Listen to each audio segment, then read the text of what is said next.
Can't wait until 10 o'clock for the news? Get your late. AmFam.com. Insure carefully. Dream fearlessly. When storms strike, when seconds count, turn to the... Picked up new habits for his type 2 diabetes, too. Once weekly Truly. Big part of why we are seeing less loss of life every year.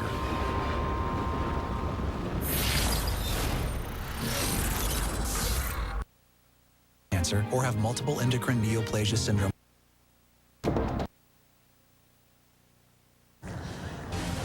Massive storms with heavy winds sweeping across the region yesterday. A look at the damage across the state. Also, widespread power outages as a result of those storms. How many customers Xcel Energy says are impacted?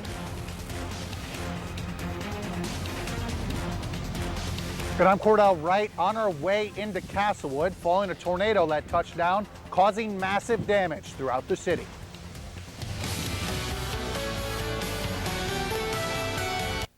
Pier 73 and Rapid City 68. There's a lot of storm damage and information to cover, and we will begin that story as we continue with this half hour of KELOLAND This Morning. Live from KELOLAND Media Group, KELOLAND This Morning. This morning we head to Central Sioux Falls where a tree fell on a car during Thursday's storm. Plus, we have an update to a deadly fire in northwestern Iowa. And in this morning's Eye on KELOLAND, with the school year almost up in Rapid City, the district is looking for a new leader. We'll hear from the outgoing superintendent. Good morning. Welcome to KELOLAND This Morning. I'm Sarah McDonald. And I'm Travis Fossing. Following yesterday's round of severe weather, Governor Kristi Noem visited some of the eastern KELOLAND communities hit by the storm. She also activated about 50 members of the National Guard.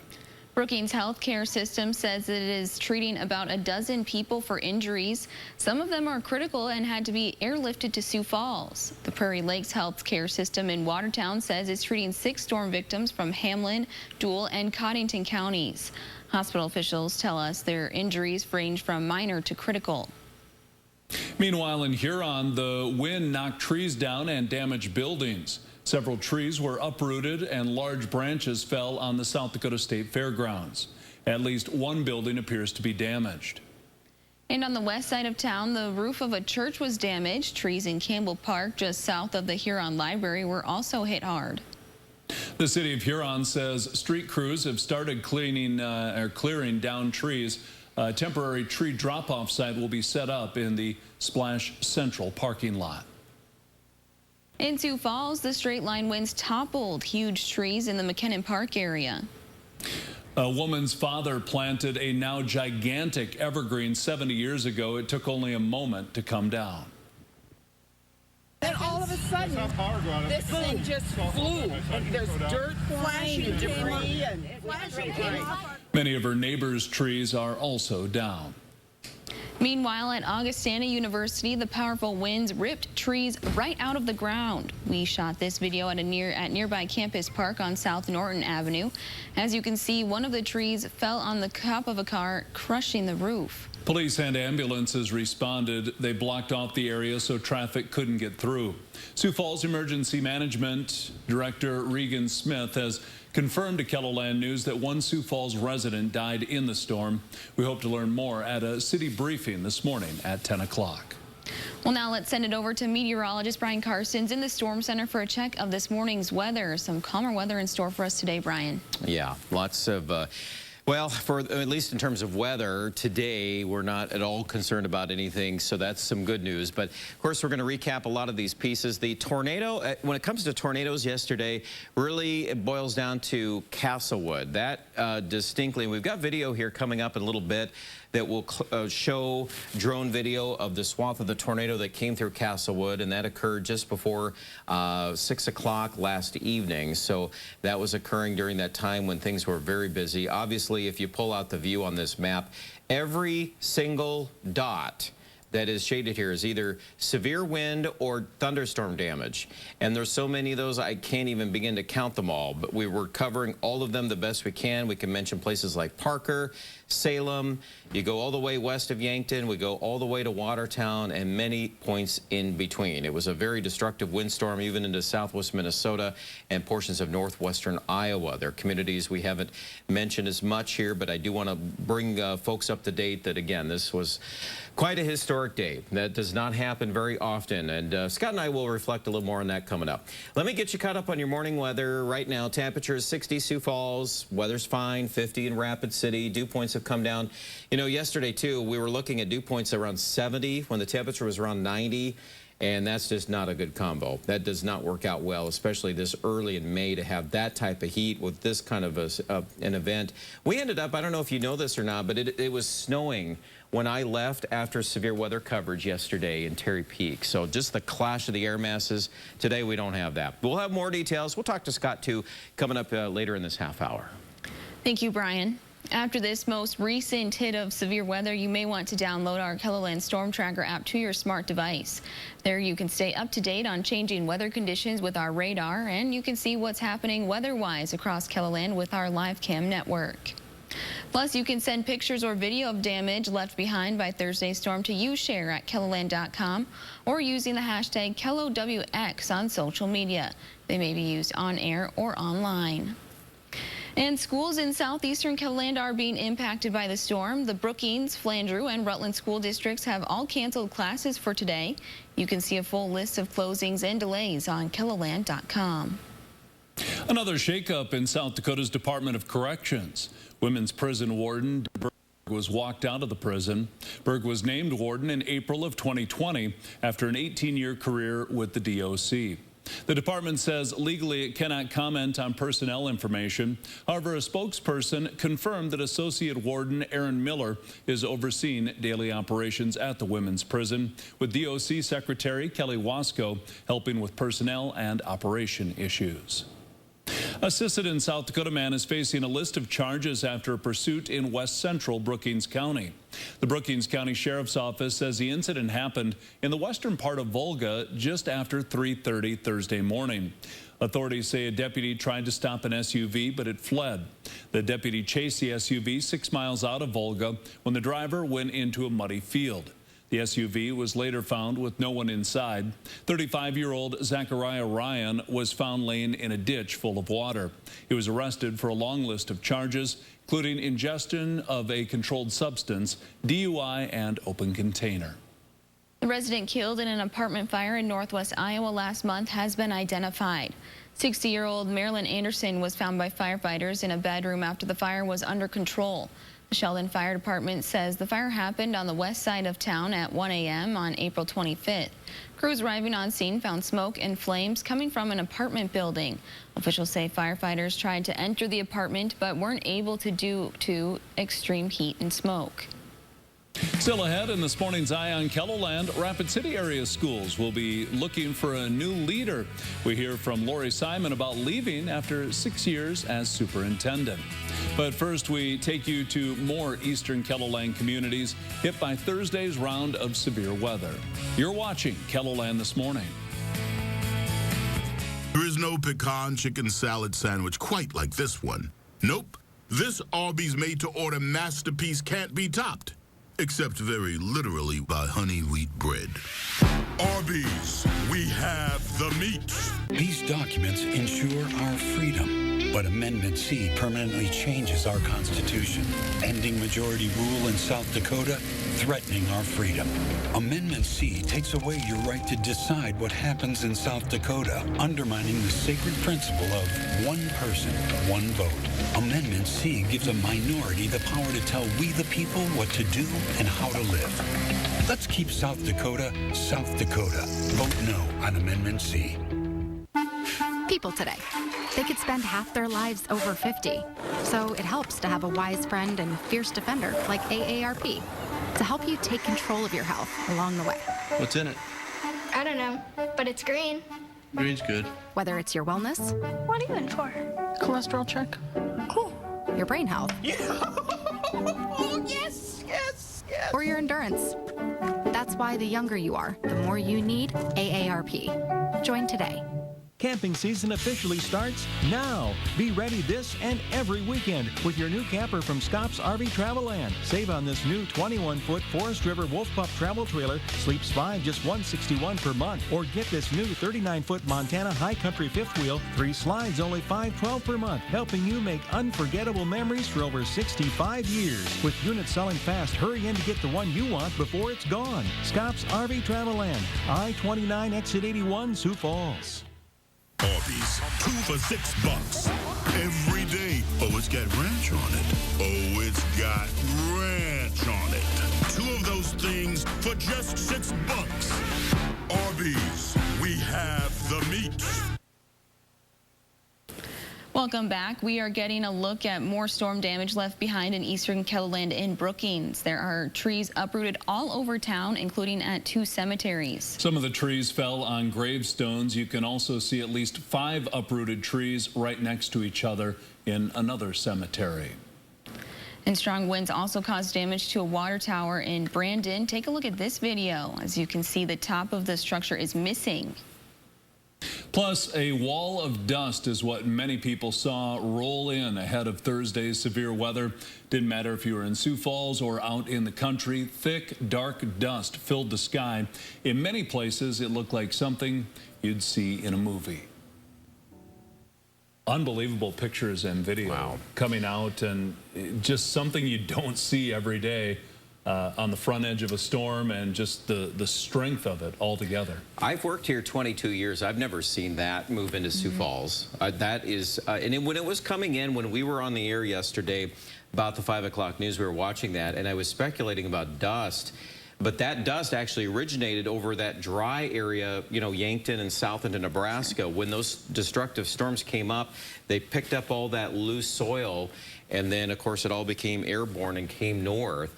So many reports of things. I know that our news crews are still working on assessments on some injuries. We're checking in with the health systems this morning, so I did want to mention that. I know that folks are working on some of those details as we speak. Bottom line is, of day to day will be assessed with damage. I know the National Weather Service will be out assessing the Castlewood tornado. We do have some new pictures from Castlewood we're working on as well, so stay tuned, and we hope to, I know, be delivering more information about that. That was really the only really major tornado yesterday. Everything else that we're seeing primarily is damaging wind, which really illustrates the fact that when we talk about severe thunderstorm warnings with straight line winds, we have to take those seriously, because you just never know. Yeah, well, tornado-like damage when it's 100 miles per hour. But lots to say. So I know as we go through the show, Scott's here, and we'll visit with him coming up. But let's recap yesterday a little bit here, and then we'll jump into your forecast. This is the end of the loop here, radar this morning, and it is all quiet. So everything has calmed down after really 2 major rounds of weather yesterday. The first one was the biggest. We had a kind of a secondary shot that came up from Sioux City last evening, and then we ended up really getting about done with that around 8 o'clock or 8:30. In the Sioux Falls area, and then of course things pushed eastward into Minnesota. At this hour, power outages are still around that 20,000 mark. Customers and households there, you cross over to Minnesota, that number is still holding just a little under 60,000 customers. A lot of folks affected by this, and again, we'll be just going through all of these things throughout the morning. Here's kind of the recap of the number of wind reports. This is another thing. In my recollection, and maybe Scott Munn will have a different opinion, but I don't remember an event that concentrated and that many severe damage reports in eastern KELO. We've had storms through the years, and we get, you know, swaths of storm winds, but that was a lot. The volume, just the sheer number of reports was extremely unusual. So we had an extreme collision of air masses. You know how hot and humid it was in Sioux Falls mid-afternoon yesterday. So today's weather, by contrast, is a lot less humid. We've got temperatures in the 70s. We've been able to wring out all of that instability and push it east. And I think now, you know, setting the stage going forward the next few days, we're not going to get back to this for a while. Hopefully we don't have to do this again for a long, long time in terms of severe weather coverage. But I do think the weekend, there's your Saturday morning. They got some 40s here in the west to low 50s in the north. And even Saturday with the wind, I know that there'll be some of that, but not to an extreme level. We're probably talking 20 to 30, you know, maybe some gusts a little bit more than that. But the afternoon temperatures, a lot of 70s in the southeast. There could be a couple of showers Saturday night. Even Sunday, highs in the low 70s here. Let's just jump through some numbers here quickly, and then we'll get to your 7 days. Highs, here's the map today, about 78 in Mitchell, and 75 in Winter, 68 degrees in Rapid City. Those tonight, we're going to drop back here into the mid and upper 40s, and then tomorrow, we're looking at highs primarily low 70s south, a few upper 60s in the north. The 7-day forecast will keep us running at about 70 or a little better than that. Overall, the weather forecast, I would say, is pretty tranquil and quiet other than some rain chances on Tuesday into Wednesday. And we'll show some maps on that coming up here in a little bit. I do want to at least take some time to look at that. But for Aberdeen, looks like dry weather for the weekend. The northeast is wet. I mean, there's just no question now with all the rain that we've had. We need to dry out. Farmers need to get some work done, and obviously that looks a little bit better for that the next 4 days. Here, forecast 2 is a little drier, and 70s for highs. We'll have that chance of a shower by Tuesday, and also Rapid City will follow in with a chance of some showers or some possible thunder there by Tuesday and Wednesday. Scott Muntz here. He'll walk you through the next segment of the forecast coming up. For me, the perfect paint would need to capture all the simple, timeless colors that surround me every day and make me feel at home. A palette with a fresh, relaxed style that makes it easy to create value where you're planted and preserve it with hardworking durability and stain resistance. For me, the perfect paint is personal.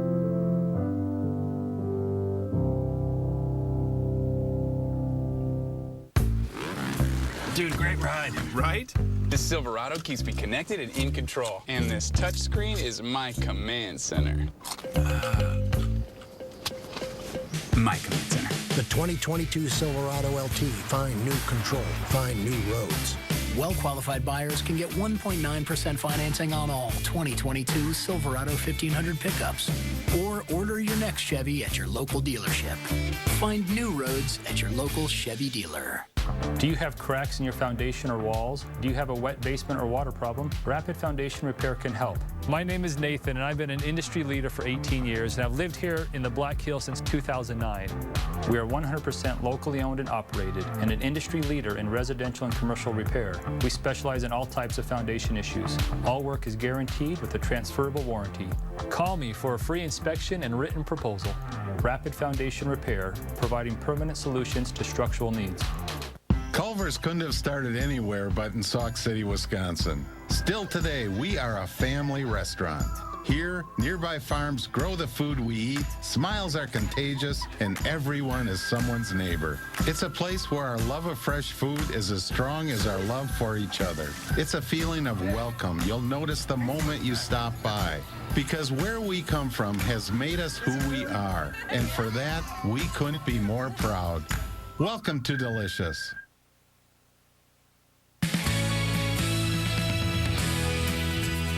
Good morning. It's now 17 after the hour. Here's this morning's Eye on KELOLAND. As the school year comes to an end in Rapid City, the school district is looking for a new leader. Superintendent Lori Simon is leaving the Rapid City area schools after 6 years as superintendent. In this morning's Eye on KELOLAND, we sit down with Simon to talk about her hopes for South Dakota's second largest school district. As she prepares for her final day as superintendent, Lori Simon believes she's leaving behind some positive changes. And I think it really was through that focused strategic plan that we were able to accomplish so much. We did a lot of great work with improving our reading scores, especially our elementary reading scores pre-COVID, and we're hoping to see that bounce back again this year. We did some great work with introducing STEM and STEAM to our schools. We launched our high school career academies. From improving learning scores to building brand new facilities, she's overseen the start of many important projects. I mean, there's just a lot to be proud of, and I do feel that despite the challenges of the last 2 years and all of that has come with that, we definitely still are going to emerge and come out of this strong. When the COVID-19 pandemic hit in 2020, Simon was faced with school closures, e-learning, and health precaution implementations. I think we did the very best that we could. And, you know, in this role, you have to be able to sleep at night knowing that you've done everything that you can to help support your students and your staff. And I feel like I've done that. And it hasn't made everyone happy. And, you know, but on the other hand, for the most part, we've kept our students and our staff healthy. And from that experience, some new traditions even started. And so next Thursday and Friday, we'll be delivering yard signs to the homes of all of our graduates. And so myself included, the entire senior team, and then other volunteers pitch in, and we hand deliver signs to each of our grads. Many students and staff in the district are grateful for her time at the schools, including at Robbinsdale Elementary, where students are looking to make a difference. Dr. Simon's done an incredible job in the district. She's always worked really hard to keep her teachers in mind. She's very focused on the community and works really hard to meet the needs, and she's a great listener. Dr. Simon, we wish you well. Because this is because there's student leadership. I want to be a part of that because it just changes a difference, not only in our school but in our community and sometimes even in our world. She's going to be greatly missed, and I wish her well on her next adventure, whatever it may be. Simon says she is very hopeful for the future of the Rapid City area schools. While it was a hard decision to leave, this is the right time for her. I love this district. I love our staff, our families, our kids, and I'm really, really proud of everything that we've accomplished in the 6 years that I've been here. With Eye on KELOland, I'm Sydney Thorson. The last day of school for the Rapid City District is May 26th. Before then, Simon is looking forward to graduation, end-of-year concerts, and more events, and spending more time with her grandkids. We'll be right back. Garden Center is open. Save 11% at your one-stop destination for all your outdoor projects. Want flowers for your deck, patio, or yard? We've got hundreds of colorful options to choose from. Growing a larger garden? We've got the soils, seeds, and tools you need. Landscaping? Check out our wide selection of edgers, pavers, and patio block. The Menards Garden Center. Let's grow. Pick up a bag of Schultz Quick Lawn for $6.99 after sale price and 11% off. Procrastinate, to put off, to delay. We all do it. Hi, I'm Dr. Holly Van Hofwegen. If you're putting off going to the dentist, we understand. However, there's something you should know. We've made some outstanding advancements in greatly reducing your pain and anxiety. It's called sedation dentistry. To learn more, make an appointment and come see us. It works. Van Hofwegen Dental, 5120 South Cliff Avenue, Sioux Falls.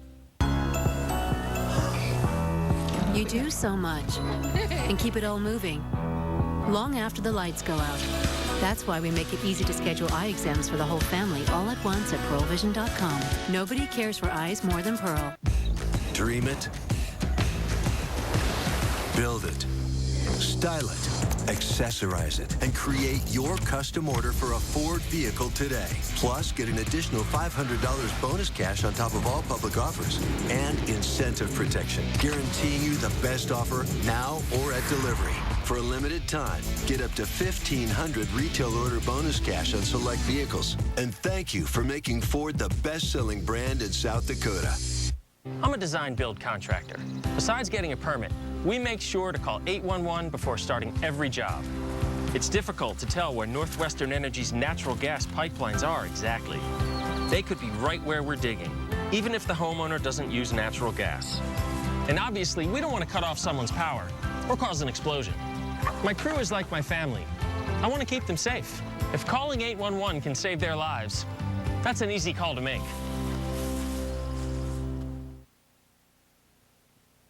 Good morning, KELO. Thank you for joining us this morning. Much quieter weather as we go through the day today and into this weekend. Cold front now to our east. Behind it, cooler, drier air will eventually move across all of KELO, and we'll get a little windy too. We'll take a look at the wind speeds coming up here in just a bit. Satellite and radar showing that cold front to our east, and it will continue to travel to the east as we do go through the day. Temperatures are in the 40s, 50s, and 60s. We're at 60 degrees in Sioux Falls, 61 in Spencer, 59 in Yankton. We have 51 degrees in Aberdeen, 52 Pierre, and 50 in Rapid City. I think the story of the day, the dew point temperatures. Look how dry it is. Numbers are in the 30s and 40s, a lot drier than what we've had over the past couple of days. You know, especially when we're talking eastern and southeastern KELO, when we have these dew point temperatures into the 60s to near 70 degrees on occasion. Much drier air, and you could feel the difference as you do walk outdoors. Again, the drier air is probably here to stay straight through this coming weekend.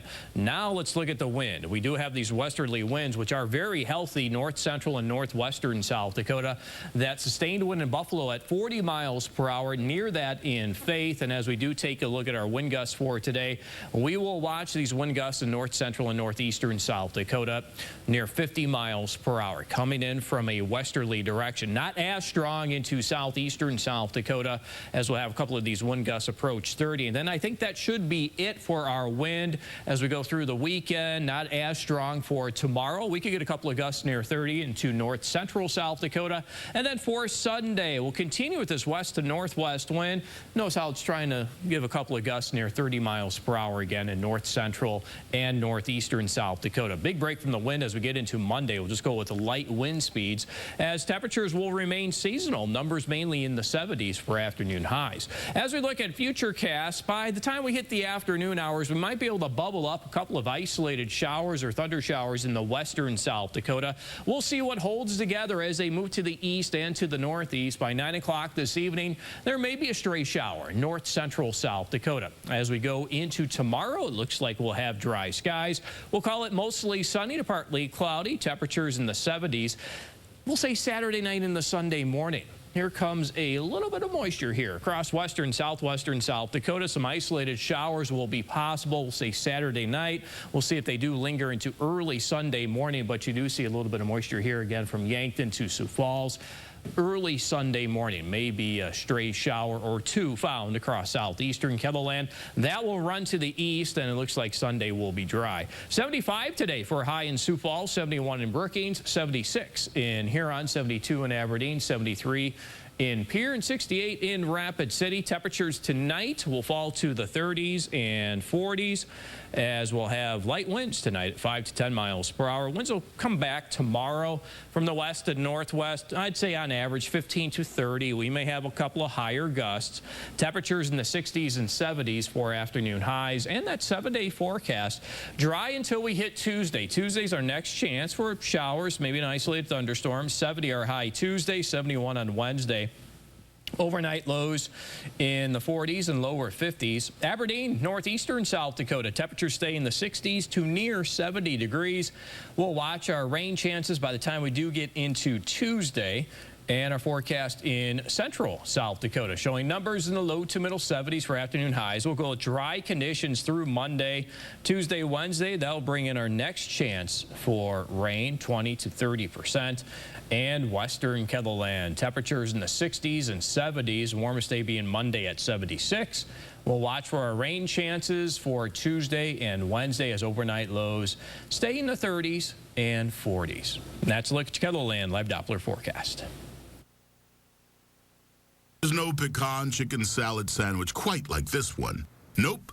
This Arby's made-to-order masterpiece can't be topped. Except very literally by honey wheat bread. Arby's, we have the meats. Starting a John Deere dealership during the Depression took guts and vision. But C.J. Grossenberg was determined to help the community. He supplied more than equipment. He supplied a better way of life for his neighbors. Today, the family business is still going strong. Because round here, Grossenberg proves our values to our community every day. And CJ, he's still part of the business.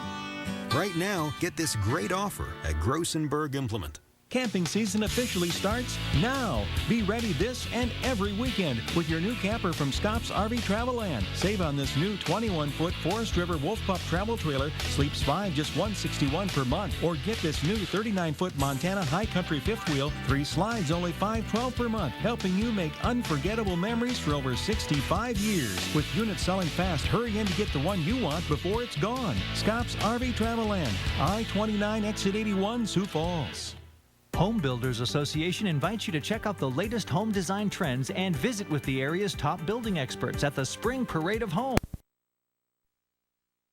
Sky looks so much clearer now. I mean, Yeah. even before the clouds moved in yesterday and it was a blue sky, it was very hazy with all that humidity, but now it's just crystal clear. Yeah, and kind of that, that storm system that moved through kind of got rid of a lot of those particles in the air too, certainly. And now we're back in the 70s, and it was around this time yesterday that we were very warm out ahead of the storm. Yeah, we were in the 90s. In fact, we set a record high in Sioux Falls at 94 degrees yesterday, breaking the old record of 93 back in 1907, I believe it was. So much cooler today, but that's okay because that was too hot. I mean, it's pretty pleasant now. Yeah, and those dew points are a lot lower Yes. too. And we do have some chances for rain this weekend, but they're just going to be, kind of just really not really going to be a big deal overall. And not, really for the most part during the daytime hours. I mean, a couple of spotty ones trying to be picked up by the model here tonight at 7 o'clock, but, nothing major at all. Northern South Dakota, early Saturday morning, that clears out by the noon hour. Pretty quiet rest of Saturday, but then along and south of I-90 by late Saturday into early Sunday will be our next chance for So light again, rain. most of the daytime hours are going to be dry, and then that moves on to the south by Sunday morning. And then Sunday afternoon, things really clear out. It's going to be a nice afternoon on Sunday. And you saw there, by the way, just in time for that lunar eclipse, we'll be in good shape because those clouds will be gone. So we'll be looking at some clear skies across the area.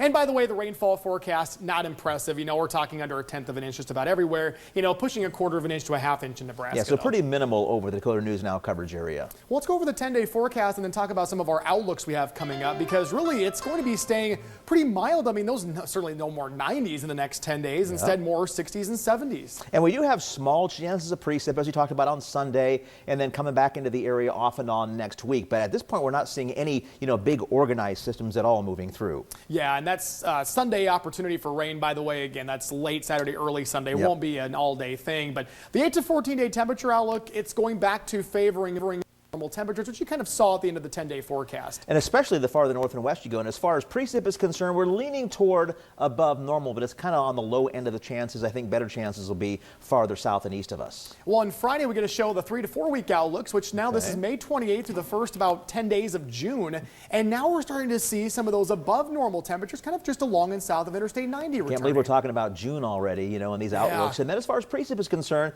hey, that's not such bad news, is it? They're wetter than normal, in at least the northeastern half of our area. I mean, a little more interesting than I guess it was the last couple of summers, certainly. Right. Well, stick around. Dakota News Now. We'll be right back after the break.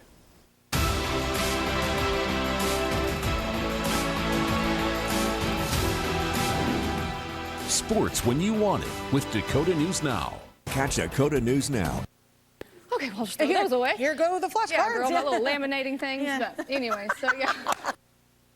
Yeah, we also see it with former South Carolina Governor Nikki Haley endorsing Congresswoman Nancy Mace against a Trump-backed challenger. So you are starting to see a little bit of this, even from strong Trump supporters breaking from him. Ashley, you worked on the Biden campaign. You know how these races work. What are you looking for in Georgia and Pennsylvania when it comes to not only how Trump's candidates fare, but voter turnout? Yeah, my job on the Biden campaign was to talk to the broadest coalition possible. And so that definitely means black voters in a state like Pennsylvania and Georgia, but Asian American voters, Latino voters, people who don't necessarily always participate because they aren't spoken to in primaries. People should be knocking on those doors as well. Smile. We can brighten. I knew this wasn't going to be something she could do long term. Yeah. So 2 years worth on Wednesday. So remember, stay primary, but definitely in the general, because I think both of these races are going to be tight on the governor's side, as well as in both the Senate race in Georgia, as well as the Senate races in Pennsylvania. Let's turn to North Carolina, another state that's having a primary soon. There's new CNN reporting about how House Republicans are privately and, frankly, some of them publicly rooting for Congressman Madison Cawthorn to lose his race. He's being primaried Tuesday.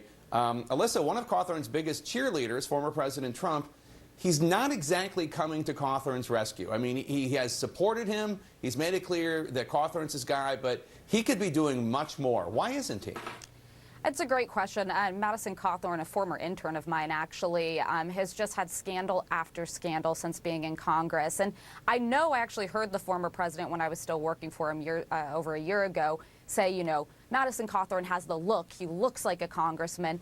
That doesn't really carry much weight, though, when you're not actually delivering for the citizens of the district, North Carolina's 11th district that he represents. Tom Tillis, the senator from North Carolina, has come out and backed one of his opponents.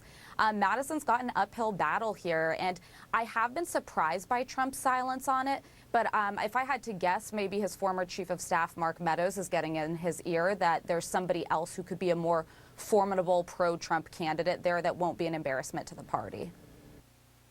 At 9 on Dakota News Now.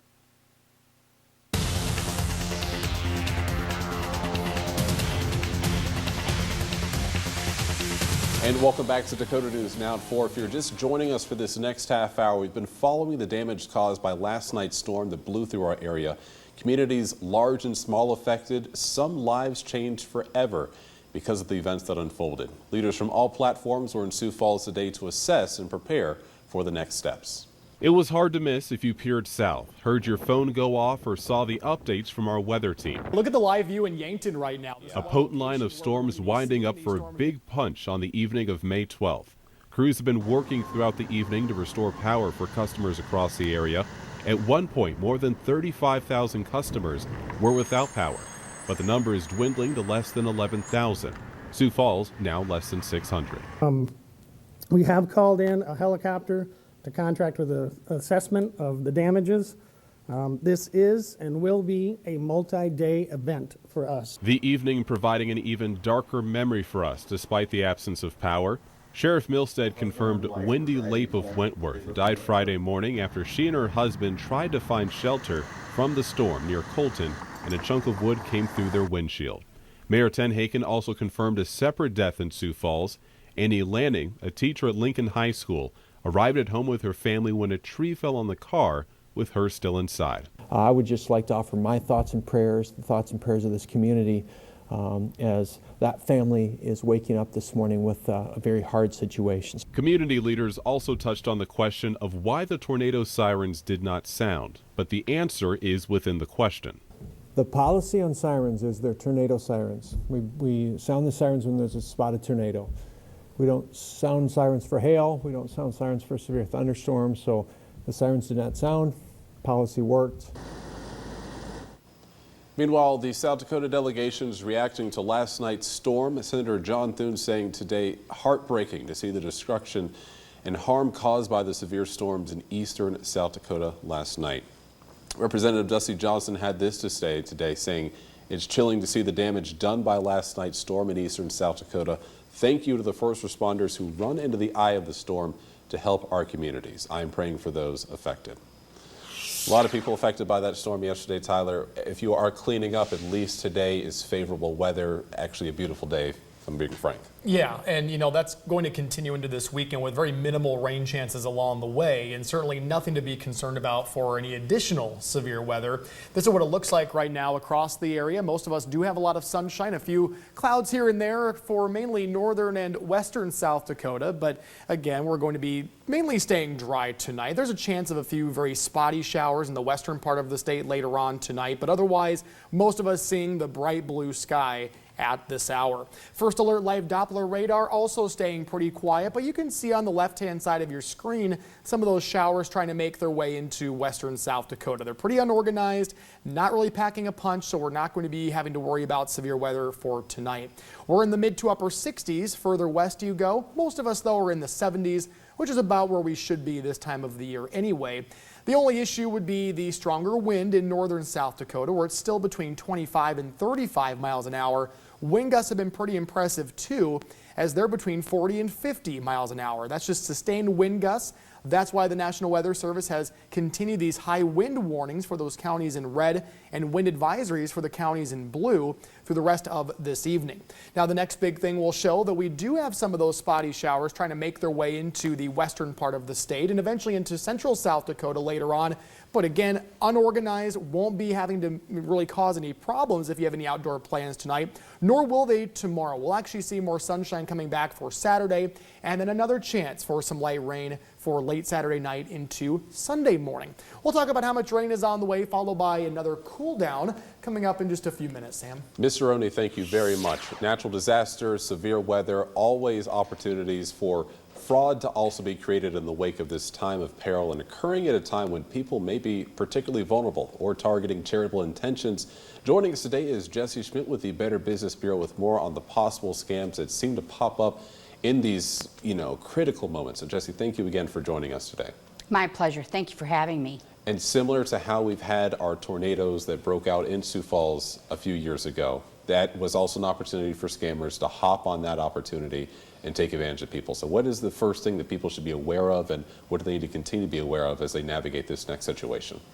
Those are really good questions. We always say, storm chasers, our type of storm chasers, are opportunists, and they have a perfect opportunity. So people are anxious, they're concerned, they maybe have, a roof that's wide open or debris that's, blocking their driveways. And so they want to get it handled right away. And that could be part of the problem. We encourage consumers, if you want to engage somebody, do a deep dive into them. Go to bbb.org, see what we have on them. What's their history? What other companies have they worked for? Most importantly, within the city of Sioux Falls, you're going to want to see if they have the proper licensure to do work that you are requiring. Can they put a roof on your house? Do they have a contractor's license? Are they licensed, bonded, and insured? And don't just take their word for it. Call their insurance company. Make sure that they've got adequate insurance. And then, before you do anything, read that fine print. Take a hard look at that contract. In South Dakota, you have a 3-day right of refusal that is to be written right into the contract. So should you sign that contract and you get a little buyer's remorse, make sure you renege on that within those first 3 days. And for people that are looking for this, it's not even just a sign of paranoia, just constantly checking, because how frequent do these scamming opportunities happen, especially when natural disasters like this occur?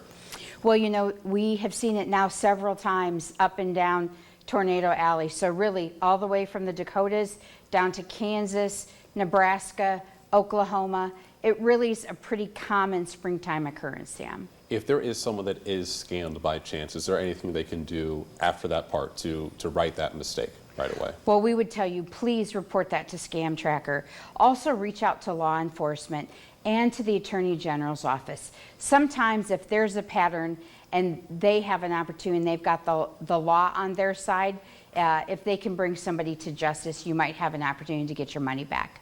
Much like clearing up the debris, also helping out your neighbor that's trying not to get scammed. And if they are scammed, also helping them in that instance as well. Jesse, thank you again for joining us. We're going to have another check of our forecast. Keep up with all the current news on your schedule with the Dakota News Now app. News when and where you want it.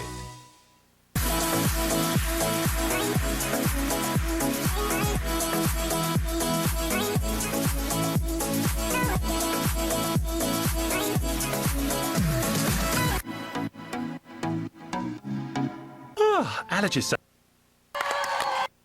Understand? Yes. Priscilla Alvarez in Lafayette, Louisiana, thanks so much. Can 20 years of federal oversight really change how police operate? One American city is about to find out.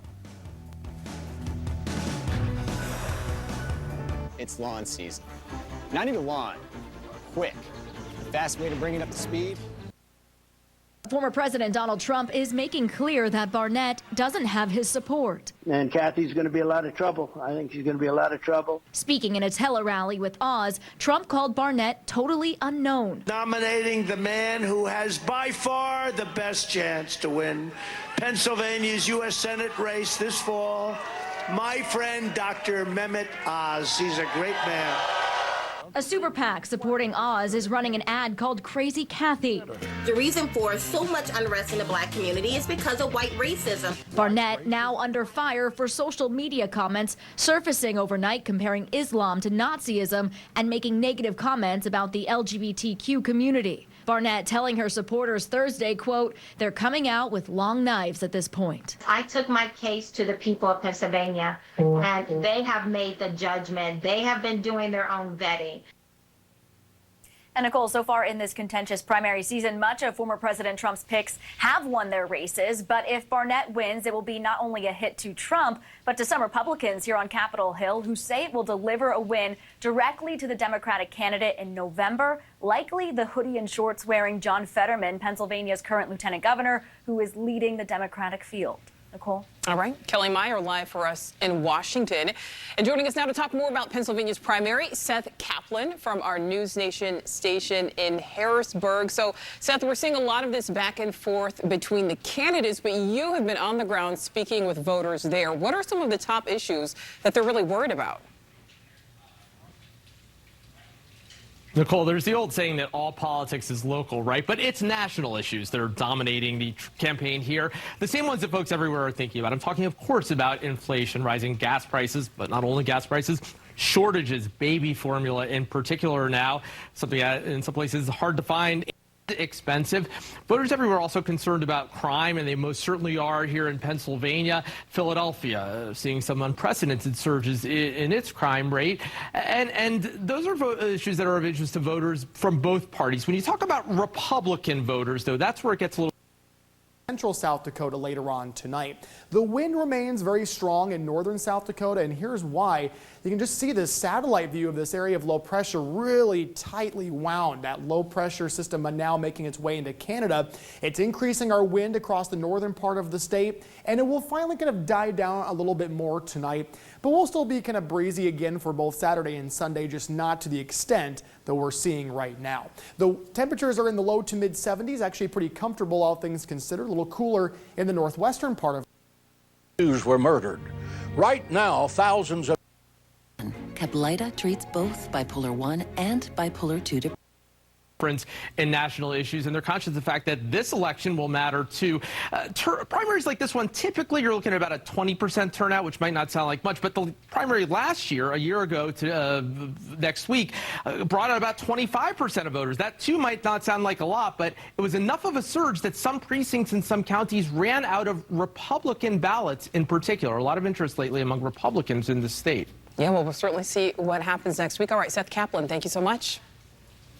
And just ahead on NewsNation Rush Hour, financial experts saying that up to 96% of homes all across the nation are actually overvalued. What this means if you're looking to buy and how it impacts the chances of a recession.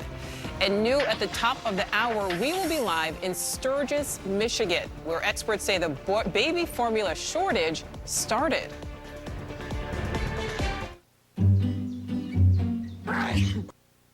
Back up again on Sunday, and that wind will be coming in from the north and west. Futurecast for tonight will show a few of those spotty showers moving into central South Dakota. No worries about severe weather. I'm Gustavo Valdez in Lviv, Ukraine. This is CNN. In our national lead now, federal oversight of Oakland, California's embattled police department may soon be over. You might remember back in 2003, federal authorities stepped in following allegations of misconduct by an anti-gang unit that was accused of planting evidence and beating up suspects. The city ended up paying out more than $10 million to more than 100 plaintiffs following the scandal. No accused officers were ever convicted, but one fled prosecution and remains on the run. Now, after nearly 2 decades, a judge says Oakland police have reached, quote, substantial compliance in achieving reforms. But as CNN's Josh Campbell reports, residents remain skeptical. We'll keep that trend going into early next week. And 2000s accused of racial discrimination, beatings, kidnappings, planting evidence. Victims filed a lawsuit. It was rotten to the core in many areas, largely because officers were not held accountable.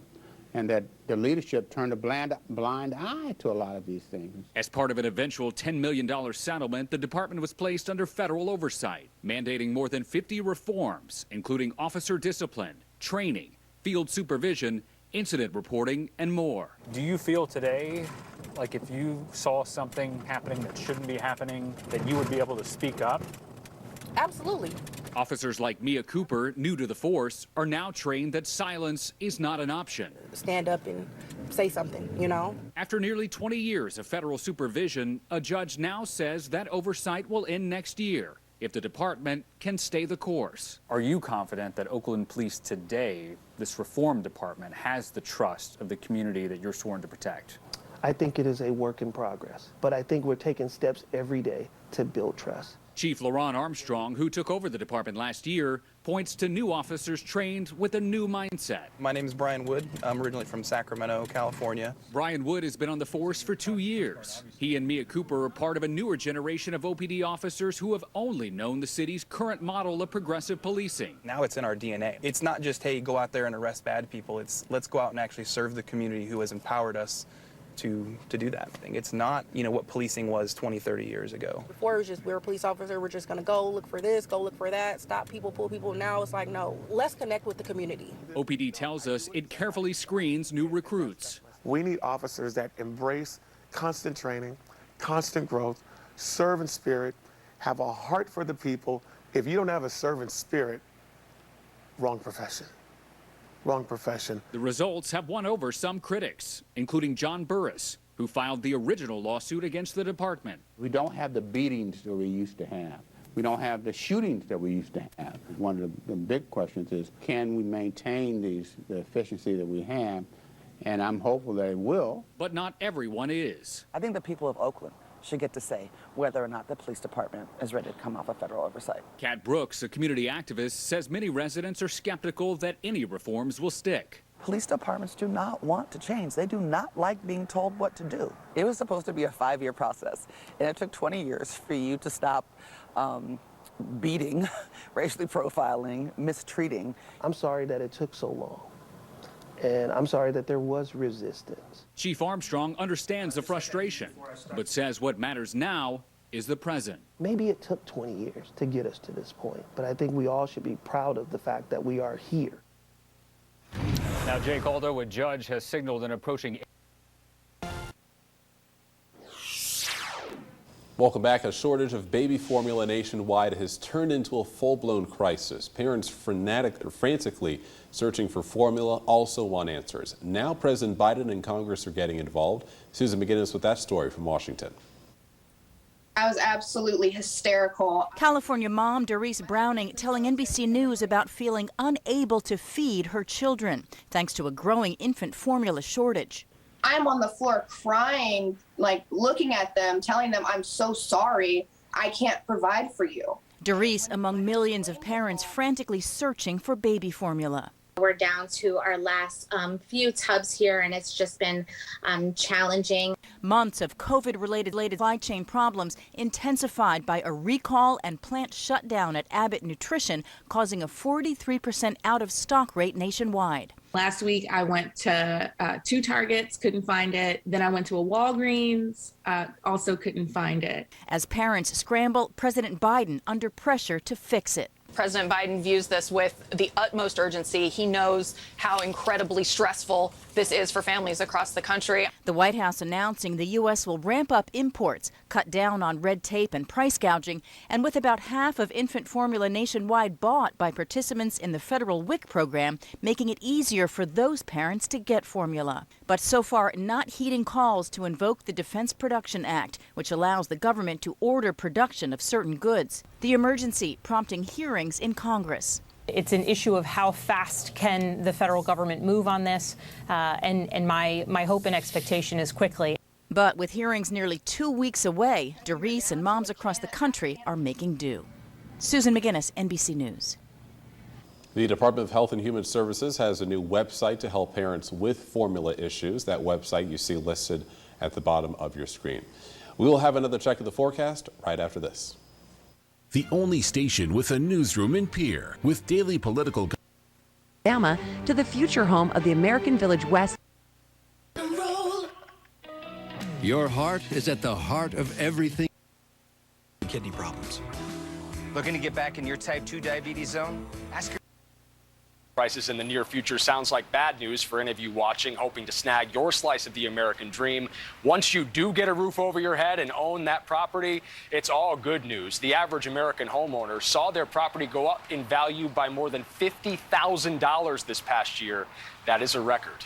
Yeah, certainly a record, and maybe all overvalued. All right. Paul, thank you for that. Well, we want to bring in now Kristen Meyer. She is editor-in-chief of The Balance. So, Kristen, we just heard from Paul there about this issue of overvaluing and then also an issue of a shortage of homes. So what should people do if they want to buy a home right now? Yeah, so if you are looking to purchase a home right now, and right now if you can't afford higher mortgage rates, which right now are sitting over 5.6%, and you're not ready to get into a bidding war, if you have a little bit of flexibility, waiting honestly might be one of your better options, because as we are still seeing right now, even though home prices are expected to moderate over the next couple of years, what we are still seeing, however, is that home prices, at least in February, according to the latest Case-Shiller index, are about 20% more than they were last year in February. People are still having to pay well over asking in order to get that house. And that's even as those mortgage prices, or those mortgage rates, excuse me, still increase. So if you're not willing to shell out more money, if you're not willing to pay that higher interest rate, waiting might have to be something that you do, or expanding your search. Yeah, even, and rent prices also going up. Okay, so you're talking about home prices moderating at some point, but, we saw what happened back in 2008 when that bubble burst. Could we see that again, that same significant burst? Yeah, I can understand why a lot of people want to look back to very recent history, especially as we hear talk, a lot of economists, right, talking about a recession that could be potentially coming next year. And a lot of people do want to make some of those parallels. However, 2022, the last 2 years, is not similar to what we saw back in 2008. Home prices peaking back then in 2006, of course, before absolutely nosediving. We're in a very different economic backdrop.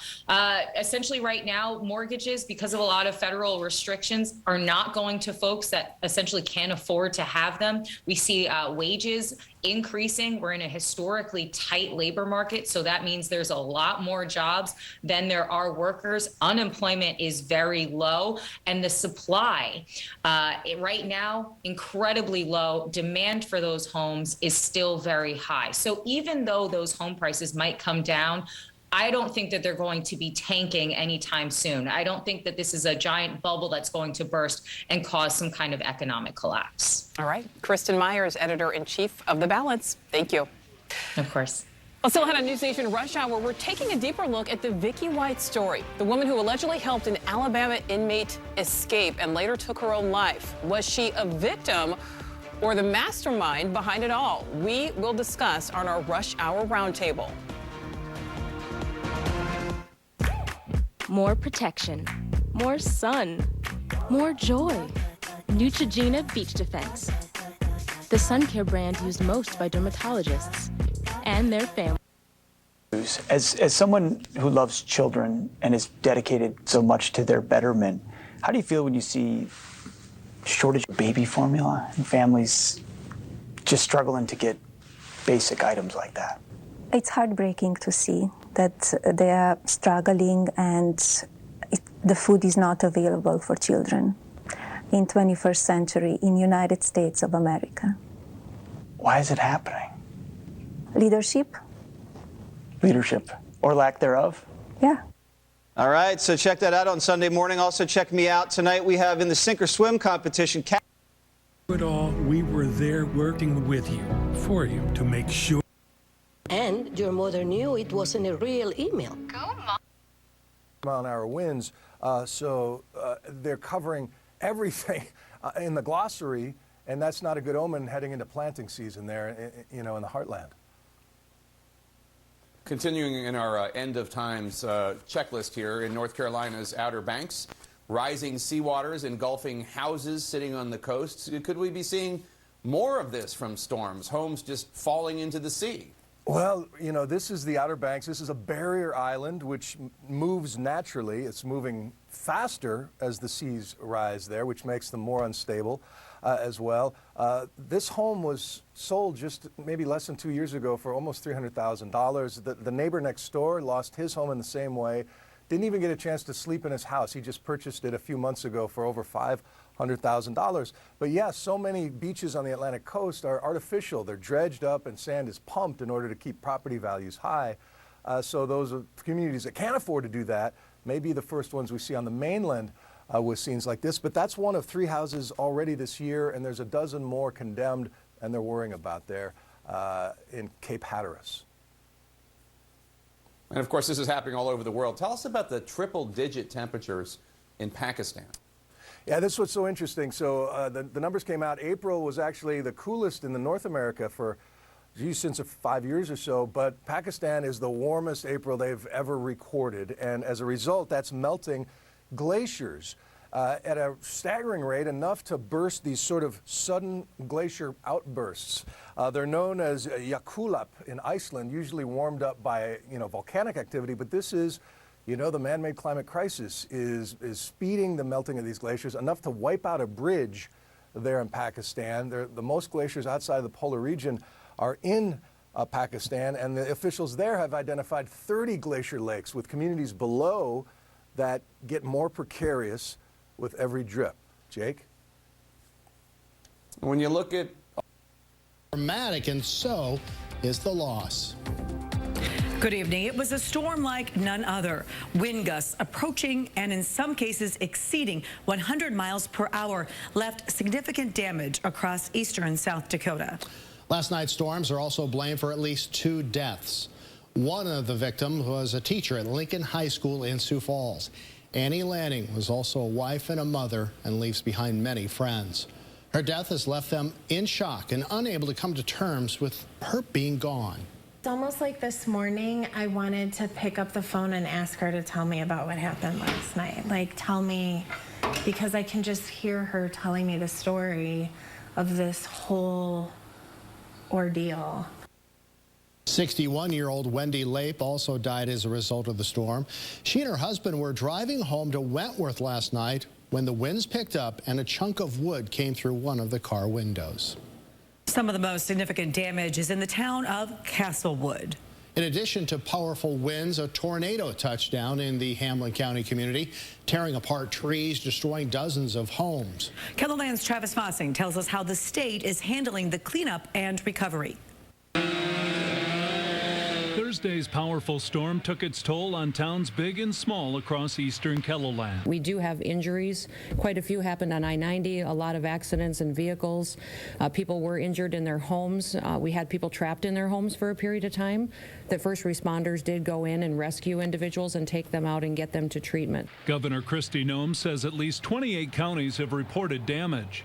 The state opened an emergency operations center while issuing an emergency declaration. That allows us to use state resources. It allows us to make emergency purchases that we can respond to these towns and communities as well. So that has been done. The governor is encouraging people in need to start by contacting their local sheriff or emergency management director. Everything we do at the state level, the Department of Public Safety goes through them. So on our Facebook page, we are putting all of the phone numbers and contact points for the counties that have given us reports of damage, but that is who you work through. In Minnehaha County, there was no shortage of emergency calls during Thursday's storm. Metro Communications processed 1,004 calls between their 911 emergency calls and their non-emergency line between 5 and 8 p.m. Smith says they typically field 50 to 60 calls per hour during that 3-hour window. The aftermath of the storm includes downed trees and power lines. I will tell you the greatest chance of us having another fatality from this storm will be somebody getting electrocuted today or tomorrow or the next day during the cleanup. An important reminder as the cleanup gets underway. In Sioux Falls, Travis Fossing, KELOLAND News.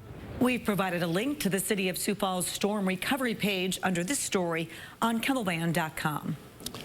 And here's a look at the tornado that tore through Castlewood. This was shot last night.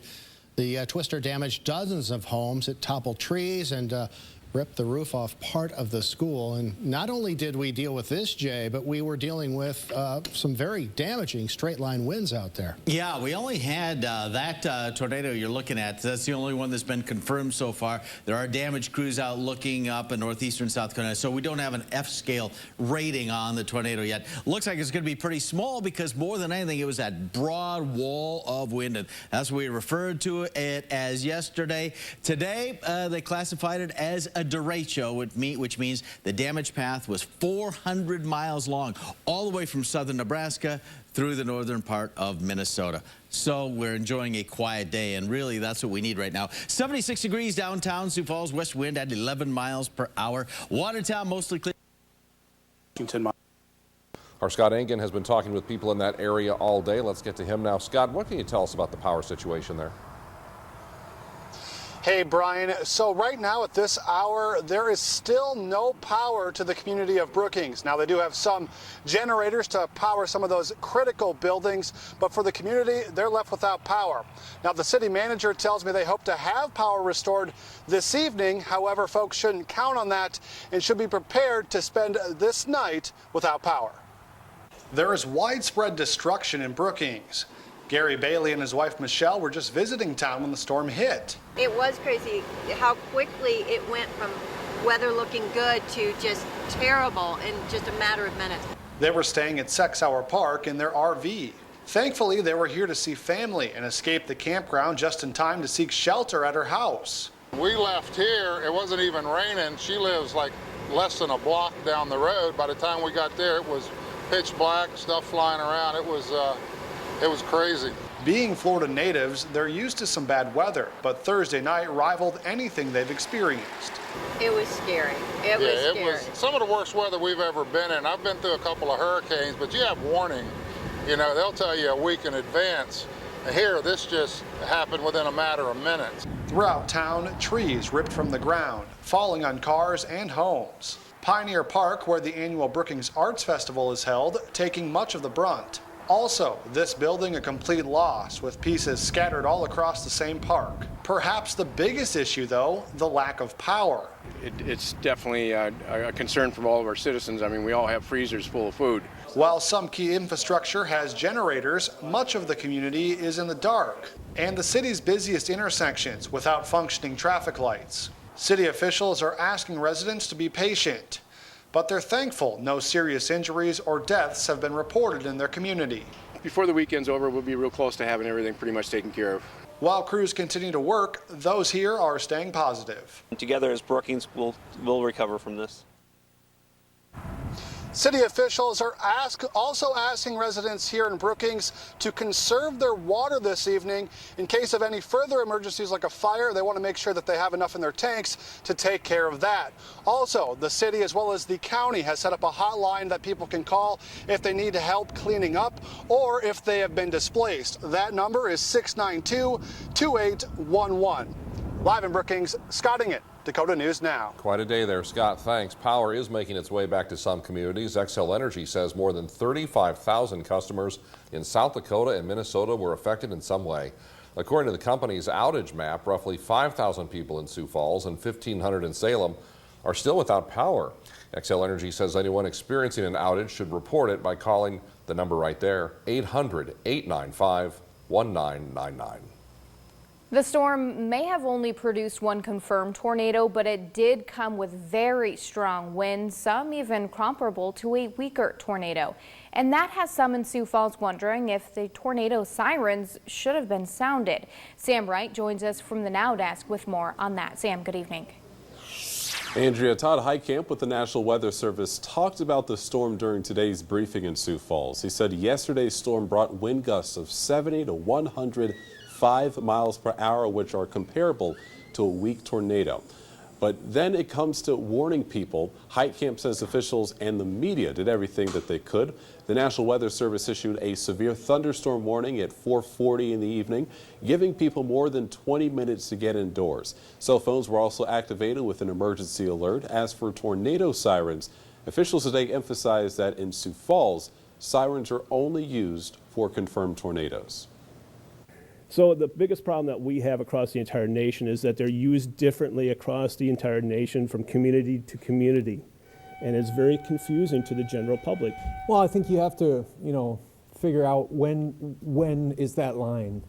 If you start to sound them too often, people start to disregard them. HighCamp says if you did not receive an alert on your phone yesterday, that you should check with your cell phone company to make sure that you don't have that feature turned off. Live at the Now Desk, Sam Wright, Dakota News Now. All right, Sam, thank you. The city of Sioux Falls does have a website to help people with cleanup and resources. You can find that at siouxfalls.org/storm. Meantime, the city is waiving fees for storm-related debris through May 22nd. You can drop off debris at the location on 12th and Lyons or at the landfill. The city will pick up trees and limbs that are larger than 6 inches in diameter or 6 feet in length, but they are asking people to take care of smaller items themselves. Well, thank you for being with us here at 5. The National Weather Service has a better idea of the storm that we saw yesterday. Look at that video. And it is similar to one that we've seen in this region before. The First Alert Weather Team is going to break that down for us next. Phil. Yeah, they're now calling what happened yesterday DERECHO. We'll talk about that. Tyler and I will coming up after the break. And it's going to be a worry-free weekend. That's some good news there. You're watching Dakota News Now. Keep up with all the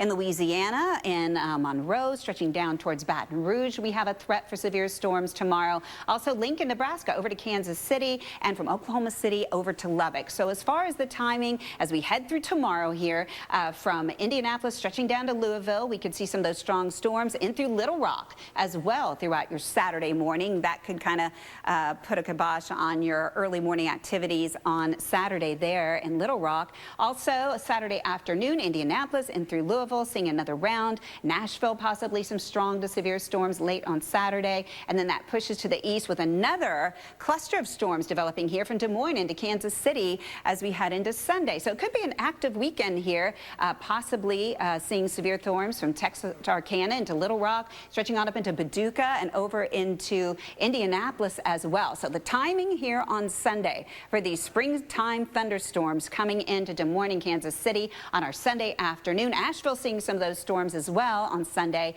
And then on Monday, it stretches into the Ohio Valley. So from Cleveland into Charleston, West Virginia, Nashville into Good. Sanford Health. Security chiefs and discuss this issue of Finland joining NATO. And yesterday, the Foreign Ministry said that they would respond through military and technical means. Is this technical means? So yes, this does look like Russia is turning off the electricity in response, but we don't know for sure. It certainly does look like that. Nick Robertson joining us. Nick, thank you very much. An important note to our viewers right now, tune in this Sunday, 8 p.m. Eastern, for a Fareed Zakaria report, Inside the Mind of Vladimir Putin, only here on CNN, 8 p.m. Eastern, Sunday night. Just ahead, the White House on the defensive right now as the shortage of baby formula across the United States actually worsens. We're going to talk about what parents need to know when we come back.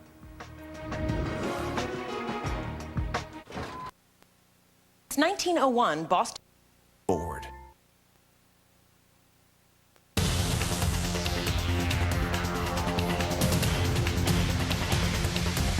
Well, meteorologist Tyler Roney is back with me here, and we're going to talk a little bit about this event, of course, that happened yesterday, which they are now calling a derecho, and you want to explain a little bit what that is? Well, we talked about yesterday quite a bit during our coverage. We used the term QLCS, that quasi-linear convective system, and it's so dynamic because you mentioned the different spin-ups within that, and that's what kind of led to that tornado threat that we saw. Right.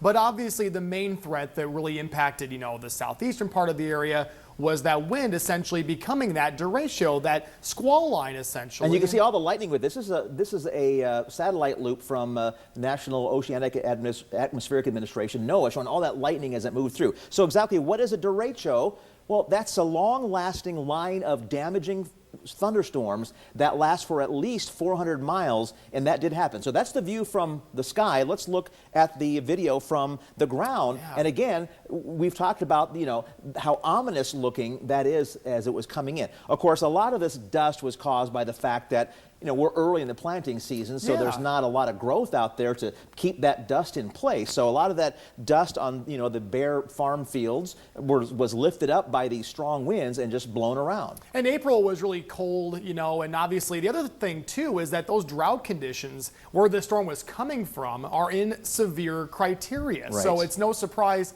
how dry it's been anyway. And then you mentioned not really planting yet, and that's a combination right there that we're going to get a view like this, which if this was a month later, Right. different story. We wouldn't have had all that dust storm. We would have had the shelf cloud coming in like you're seeing here. This is beautiful video, drone video from Watertown. And there's that shelf cloud right there and all the lightning going on with that. You don't see the dust storm going on in the Watertown area, but we did have that in Sioux Falls, and it just picked up all that dust. I mean, just gives you an idea of how much wind is associated with this, the gust front that comes out ahead of that shelf cloud. Well, I think you really, we're talking about the derecho definition, right? We can kind of tie in a little bit to what happened in Sioux Falls in September of 2019, compare that to Castlewood, right? But the issue in September 2019 was that it was not a long-lasting event like what we saw yesterday was. And the derecho that went through Iowa a couple years ago, that one yeah. lasted a lot longer than this one. I mean, this one lasted probably barely 400 miles. That moved into Minnesota, but that one in Iowa, that thing lasted probably 1,000 miles all the way through Iowa, Illinois, and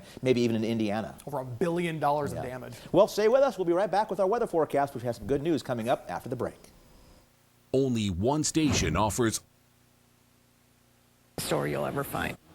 Now, the event starts at 9 a.m. and goes until noon, but last year they were sold out by 10:30, so keep that in mind. Jacobson says the money raised is put right back into Sioux Falls area gardens and education. The event tomorrow morning at the fairgrounds will also feature tables and learning activities for the kids. Sounds like those crazy Black Friday sales where people might be fighting over the plants. Absolutely. Hey, up next, what you can expect from the return of Ellsworth's Air and Space Show. And we'll explain why tornado sirens did not go off in Sioux Falls during yesterday's powerful straight line winds. Update your doors with 11% off at Menards. Combining your stuff is hard.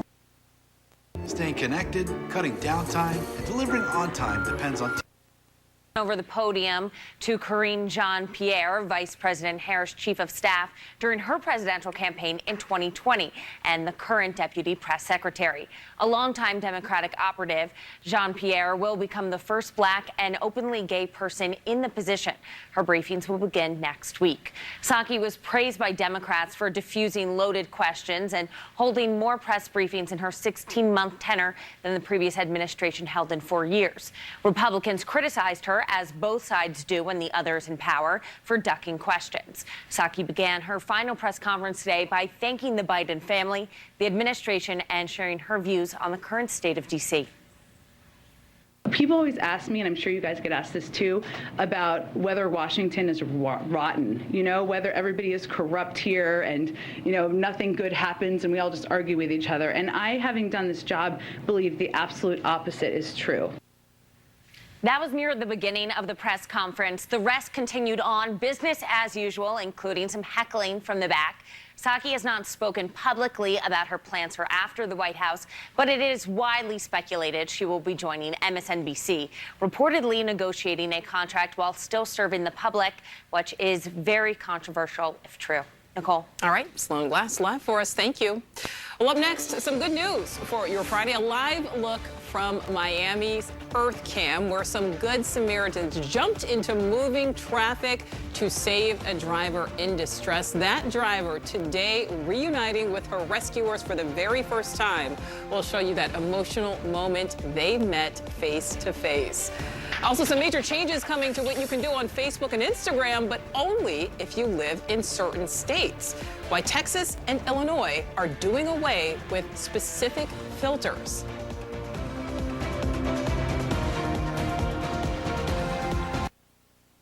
This northern Iraq religious group has faced Falls with all that dust being lifted up, and then we had severe weather going on to the north and west as well, and this very impressive system spinning around and moving off to the north and east. And here's 10 o'clock tonight. It was we were pretty much done with the precip at that point. We still had a line of storms moving through portions of Minnesota as that line was holding together. But today, things are very quiet. There's this really tightly wound area of low pressure up just north of the border in Canada, and that's why it's so darn windy, especially in northern parts of our area. But as that low moves away, the wind will be decreasing across the entire area, and it's going to be pretty nice heading into this weekend. Maybe a little breezy at times in some spots, especially across the north, but no storms, anything like that. There's a little bit of rain in western South Dakota going on right now, but that's not going to last very long. It won't make it very far to the east. Temperature-wise now, 70s across the area. Very, very pleasant, whereas this time we had some 90s in southeastern parts of South Dakota into Minnesota and Iowa. Booths open and ready to go. So everybody's just doing finishing touches to have the air show begin tomorrow. This year's air show will have several different performances, including the Blue Angels. There's something for everybody. I mean, we have Army, we have Air Force, we have the Marines, we have the Navy, all represented here. If they go into the STEM displays, there's going to be something that interests somebody. If they are interested in carnivals, this is like a carnival. They're interested in just hanging out and being amongst people post-COVID, come on out. This air show is particularly special because it marks 80 years of the Ellsworth Air Force Base and 80 years since the Doolittle raid. This event took years of planning for the base, so these airmen are excited to open up the gates and welcome the public to see what Ellsworth is all about. Because this is home for us. We live in the Black Hills. We appreciate all the support we normally get, so we're trying to give back and to say, here is what we do. In Box Elder, Sydney Thorson, KELO News. The Ellsworth Air Show begins tomorrow morning and runs through Sunday. Gates will open at 9 a.m. The base urges people to be aware of heavy traffic and be patient.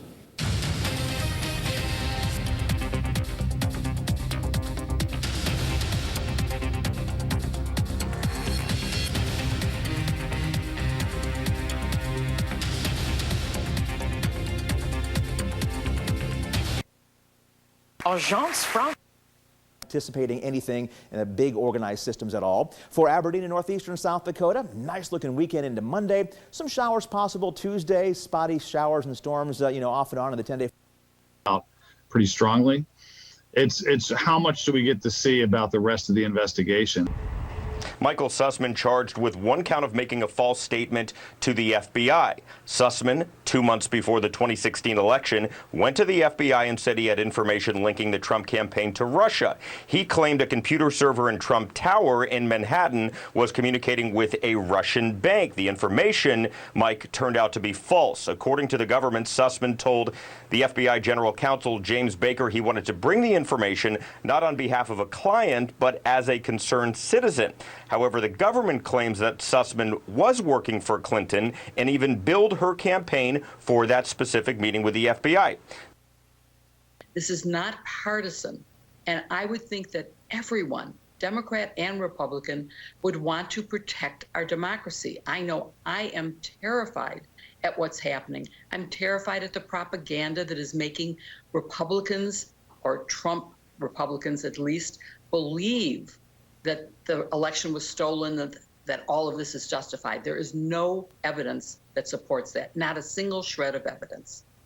I wonder, given that we know, right, that Come try the world's best mattress. Largest service center. Get the camping season started now at I-29R. the same line of pushback they're going to use during these upcoming public hearings? Yes, and they will have to deal with, if they do take control and they start issuing retaliatory subpoenas, which have no basis to have a factual predicate for asking these questions, Democrats could simply say, you didn't cooperate, we're not cooperating. But that doesn't get us anywhere in terms of bipartisanship. It doesn't get us anywhere in terms of legislation. So it's not good for our democracy to have that happen. But I do fear that either way, it's sort of a win for Democrats. If they don't cooperate, Democrats can say, rightfully so, well, what are they hiding if they don't? Fast and furiously through central Sioux Falls, leaving a path of destruction in its wake. Well, I was afraid I was going to see a tornado cloud because it sounded just like a freight train. That's what you always hear. It sounded just like a freight train. And I have we've lived here for 30 years, have never heard anything like that.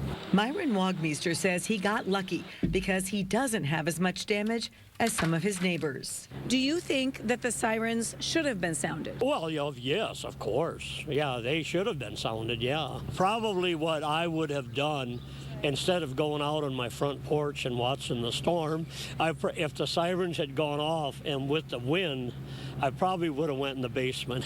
But I stayed up and watched the storm. Sioux Falls city officials are saying that people shouldn't rely on tornado sirens to head for safety. There's weather radios, there's alerts on your cell phones, there's seeing the sky that looks like beef stew that tells you you should not be out right now. While some towns use sirens for a variety of things, from a noon-hour bell to calling out a volunteer fire department, Sioux Falls will only sound them for tornadoes. And a tornado didn't cause all this damage, even though the winds were just as strong. If you start to sound them too often, people start to disregard them. So, this was a very unpredictable weather event. We may look at that again, but right now the policy that we have for assigning them for tornadoes worked. We're going to stick with that for now. When the tornado of September 11th of 2019 hit Sioux Falls, the sirens did not go off throughout the entire city due to human error. While no one was killed in that storm, 2 people died in their cars in Thursday's blast. Well, let's turn our attention to the beautiful weather we have right now. It's like the calm after the storm. It is really that. Although there is a bit of a breeze, especially the western part of South Dakota. But the good news is for those having to clean up, and that's a lot of folks, the weekend weather should cooperate. This is what it looked like today in Sioux Falls. We had lots of forecast what's to come for this evening. That's when we return. The First Alert Weather Team helps you plan and prepare. So take Allegra before allergy symptoms take over you. Seemed like a very small act. The act of bravery seen in this video now shared around the world. The video shows Lori's car heading into oncoming traffic when she went unconscious behind the wheel. Strangers jumped in front of her moving car, eventually breaking through a passenger side window. Lori's coworker, Jeanette Rivera, first spotted the emergency and chased down the car. Yeah, we see you in the video run across the intersection. What's going through your head at that point? Just stopping the car, just trying to see if she could open the door. Lori is okay, and on Friday got the chance to meet and thank those hero strangers. I'm so happy there's still people out there that care about other people, and it's not all just awfulness all the time. It's good stuff, too. We watched the now viral video with Lori, strangers running to her rescue. All she can say is thank you. What could I say? How do you say thank you to somebody who's probably saved your life? You know, I just thank you, thank you, thank you, and thank you for being who you are. Never change. And all of the people out here today, all of those Good Samaritans, they were incredibly humble. They told me they were just at the right place at the right time. On top of a thank you from Lori, those Good Samaritans and Lori as well got a gift card and a free cruise from Royal Caribbean. Nicole? Wow, I love it. Yeah, this is definitely my absolute favorite story of the week. Love to get that good news. All right, Brooke, thank you.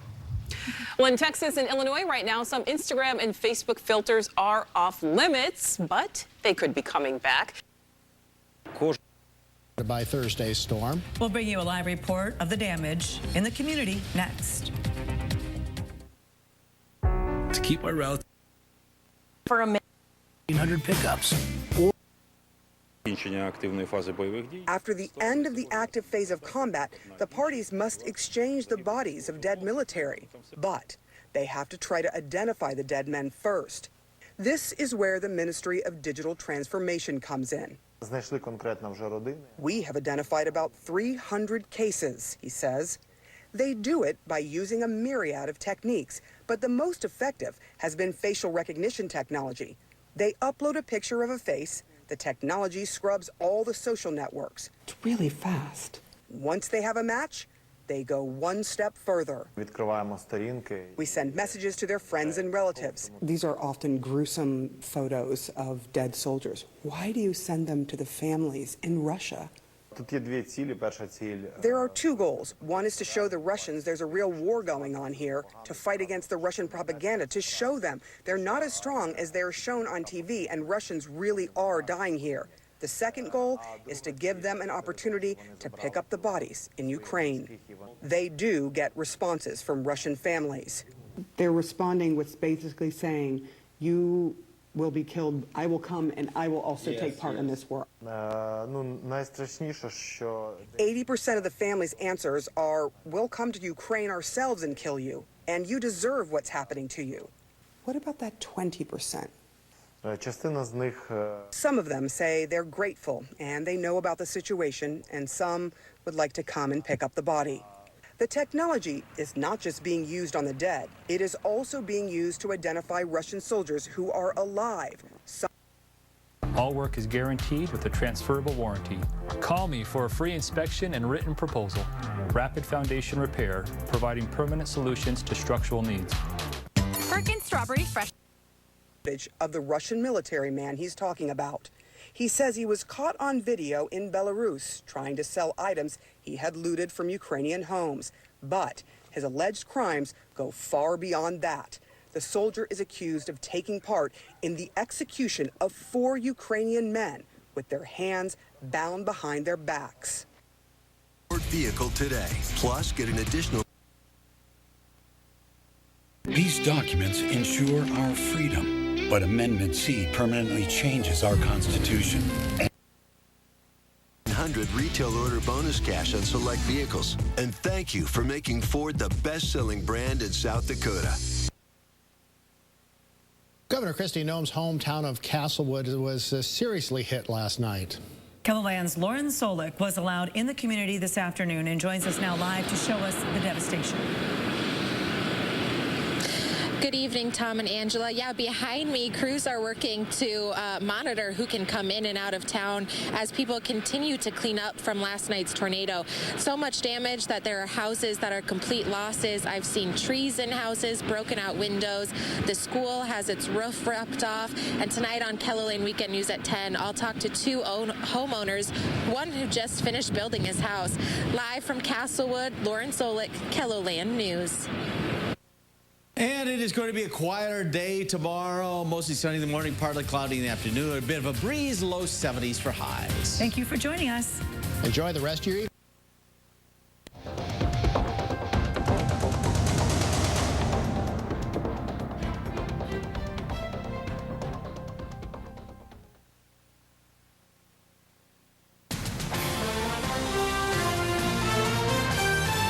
This is Dakota News Now.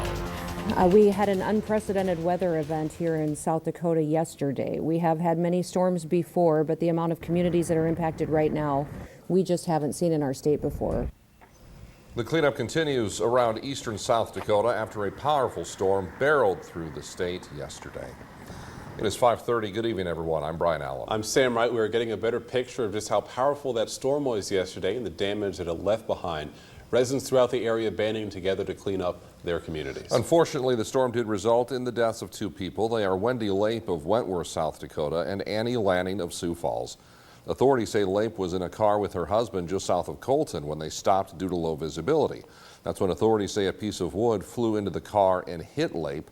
She died from her injuries earlier today.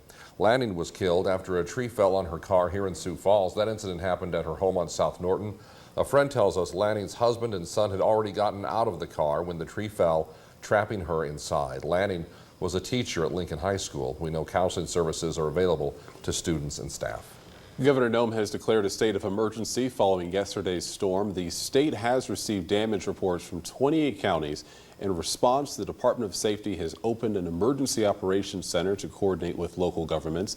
Governor Noem says every state agency is responding in different areas of the state, including the Department of Health, which is helping with displaced residents from nursing homes.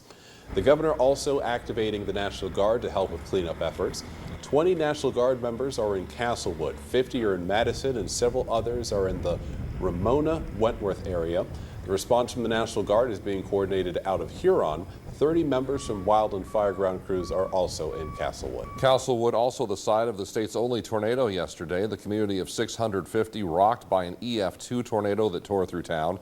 But in the aftermath, dozens of volunteers have now shown up to lend a helping hand. Sarah Parkin continuing our coverage now from Castlewood.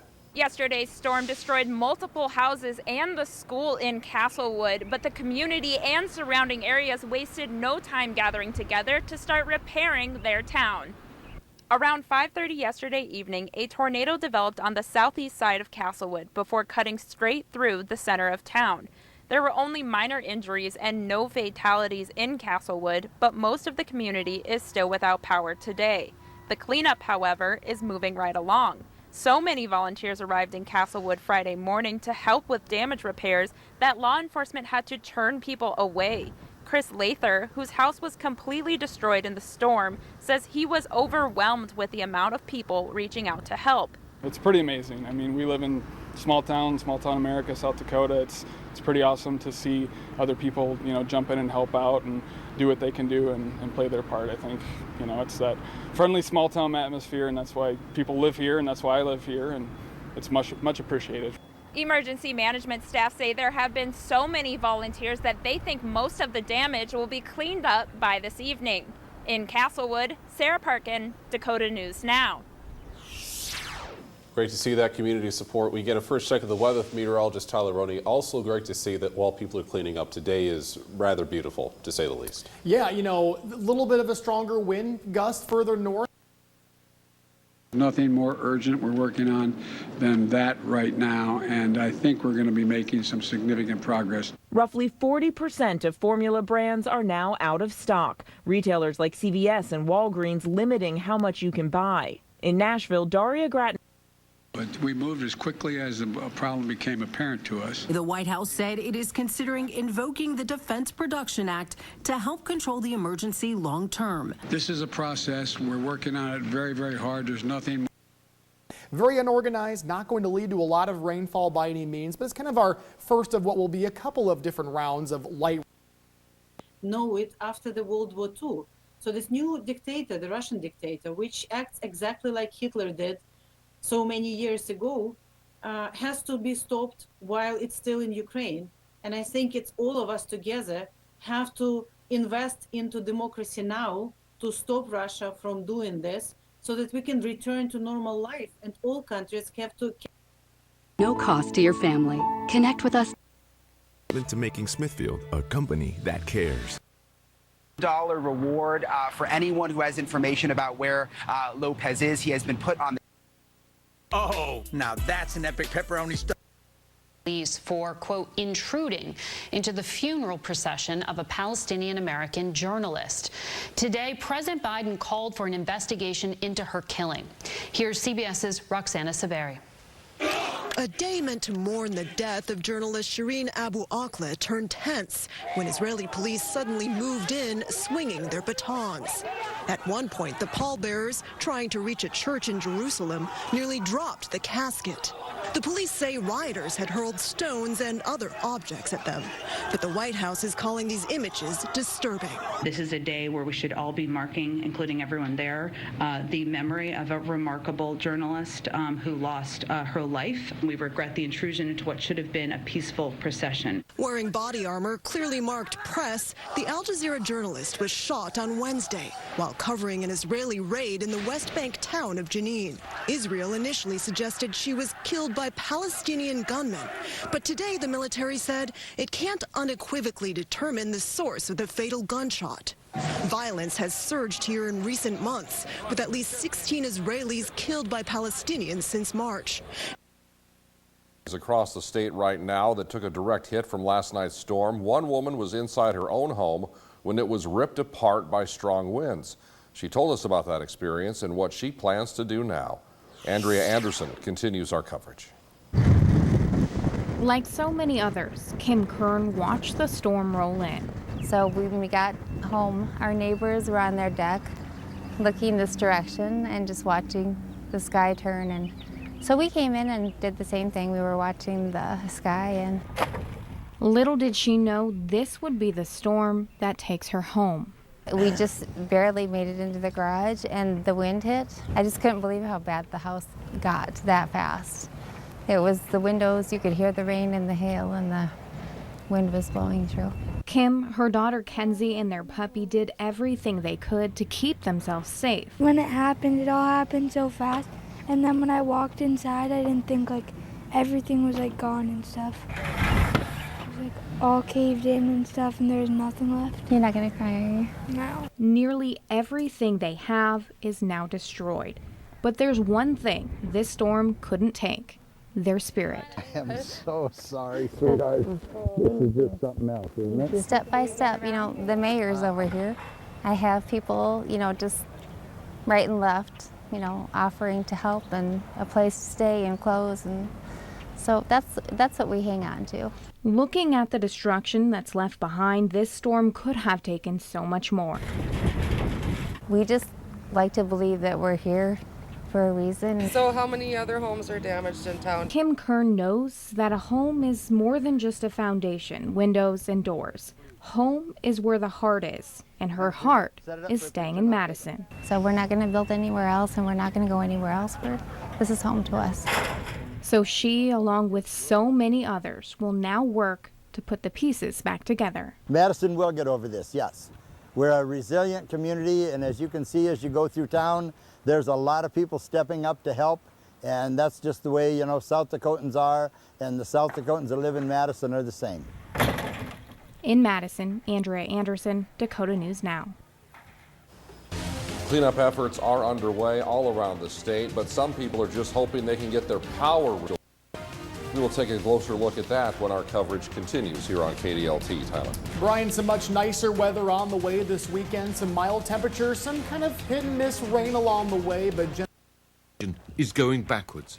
A stiff Ukrainian counter-offensive forcing Russian troops to retreat back towards their own border. We were taken to a secret location inside Kharkiv. This speaks to quite how badly Putin's war is really going. A refrigerated train carriage with the terrible truth the Kremlin doesn't even want its own people to see. The scene inside was graphic.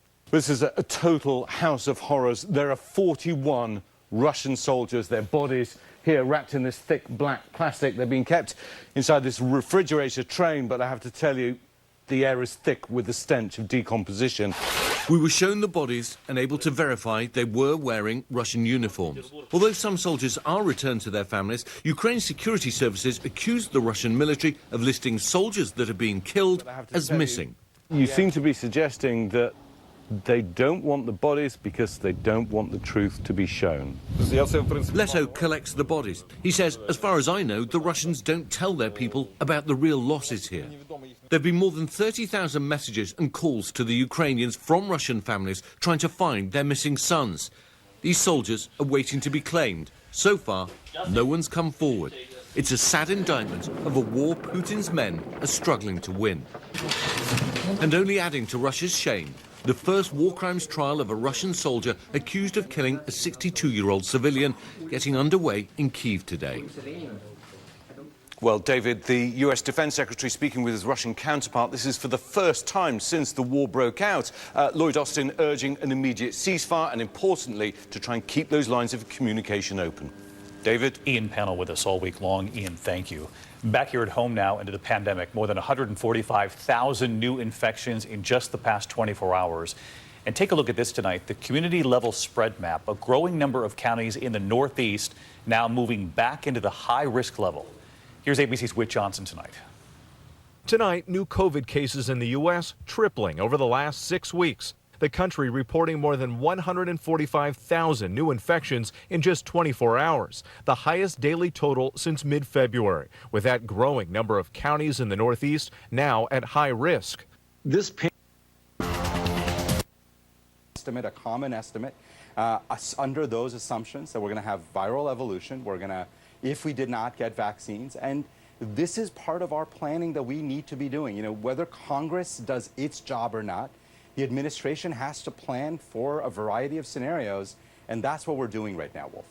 You say that updated vaccines for this coming fall and winter will provide, and I'm quoting you now, a much higher degree of protection.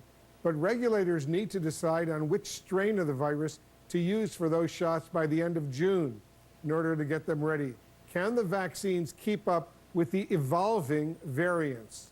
Yeah, it's a very good question. We're going to see a lot more data. I'm hopeful that the data we will see in June, that VRBAC and FDA are going to pick, will show a much higher level of effectiveness against the variants we have out there. That's the hope. Look, at the end of the day, we're going to want to be driven by data, and we'll see what the data shows.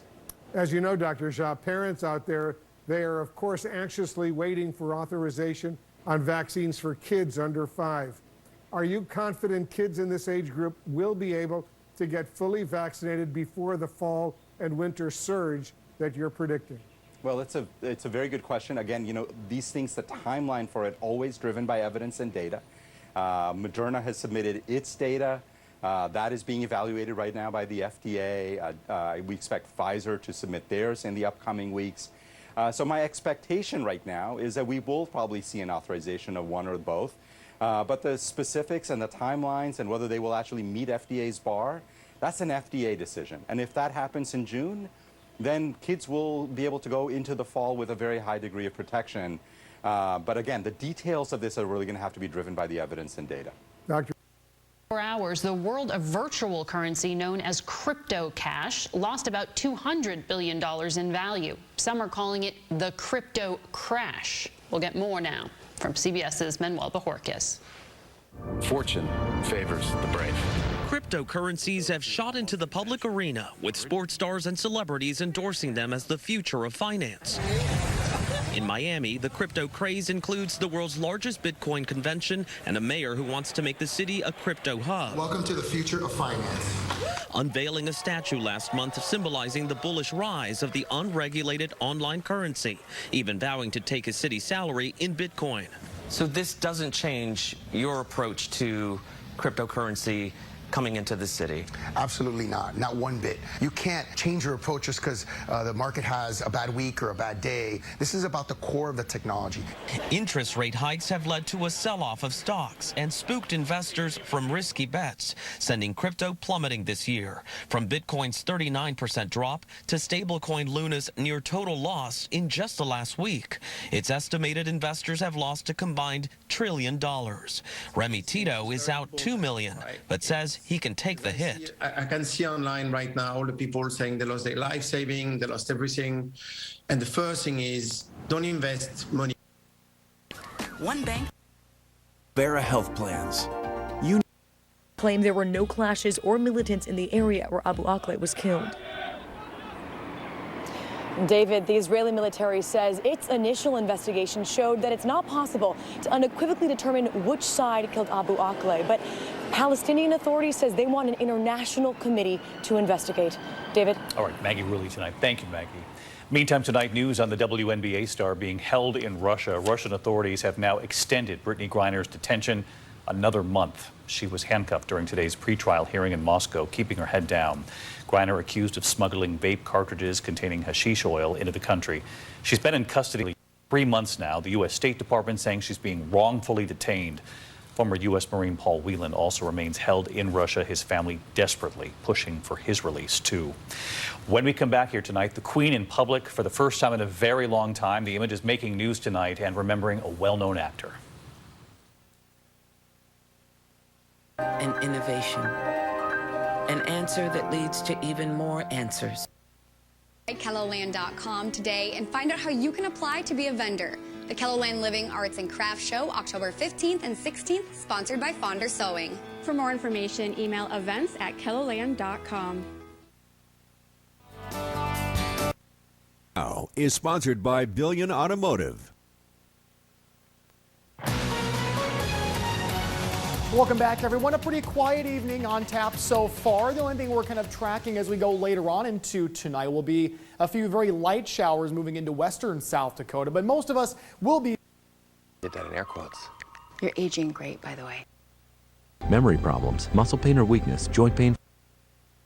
Allegro won't make us drowsy.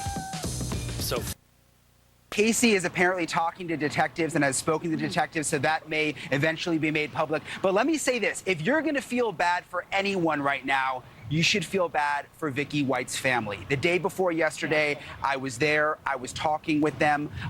They were planning a funeral. This came as a total shock to them. Just imagine if someone in your family you respected this way. Everyone knew this was the woman in the family who was in law enforcement for 2 decades. Everyone went to Vicky when they had a problem. And now all of a sudden she betrays the family this way. You can't even imagine what her family is going through right now. Yeah, it certainly has to be a shock. We do want to mention, again, that her funeral is scheduled for tomorrow. All right, panel, we are going to move on to our next topic now. Really switching.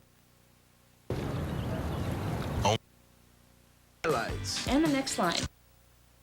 Anytime soon, the future Hall of Famer, not done with his playing career just yet, of course, returning for his 23rd NFL season, still going strong, but he already has his post-retirement plans lined up. This week, Fox Sports announcing Brady will join the network as its lead analyst once he hangs up his pads, if he ever does, right? That deal, a 10-year contract worth $375 million American dollars, believed to be the biggest sports broadcasting contract ever, and it, of course, dwarfs the $333 million he raked in during his 22 seasons in the league. So our question: can Tom Brady, the greatest quarterback of all time, be just as good in the broadcast booth as he is on the field? Nigel, I want to defer to you. You live in Indianapolis. I'm sure you probably have nothing to say about Tom Brady. Are you trying to get a rise out of me, Nicole? I would never Tom do that, Brady Nigel. The greatest of all time, the GOAT. Can you tell I'm a Colts fan here? I mean, you got to give it to him, though. The guy is good. He's good. Well, I moved here from Boston. Yeah, look, there's no denying that Tom Brady, with all the Super Bowl rings that he has, is probably the greatest quarterback of all time. I'm willing to concede that, and this is quite a coup for Fox Sports, by the way. They just had 2 high-profile... I said my cat, Cosmo. Was stopped and searched in Georgia last month. The school is accusing sheriff's deputies of misconduct, claiming officers intimidated and humiliated the players, searching their bags for drugs and finding none. The bus driver wasn't even given a ticket.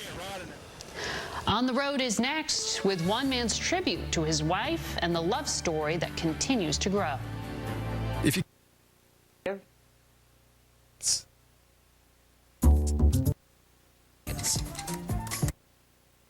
But did he have any other options, serious options, after the insurrection?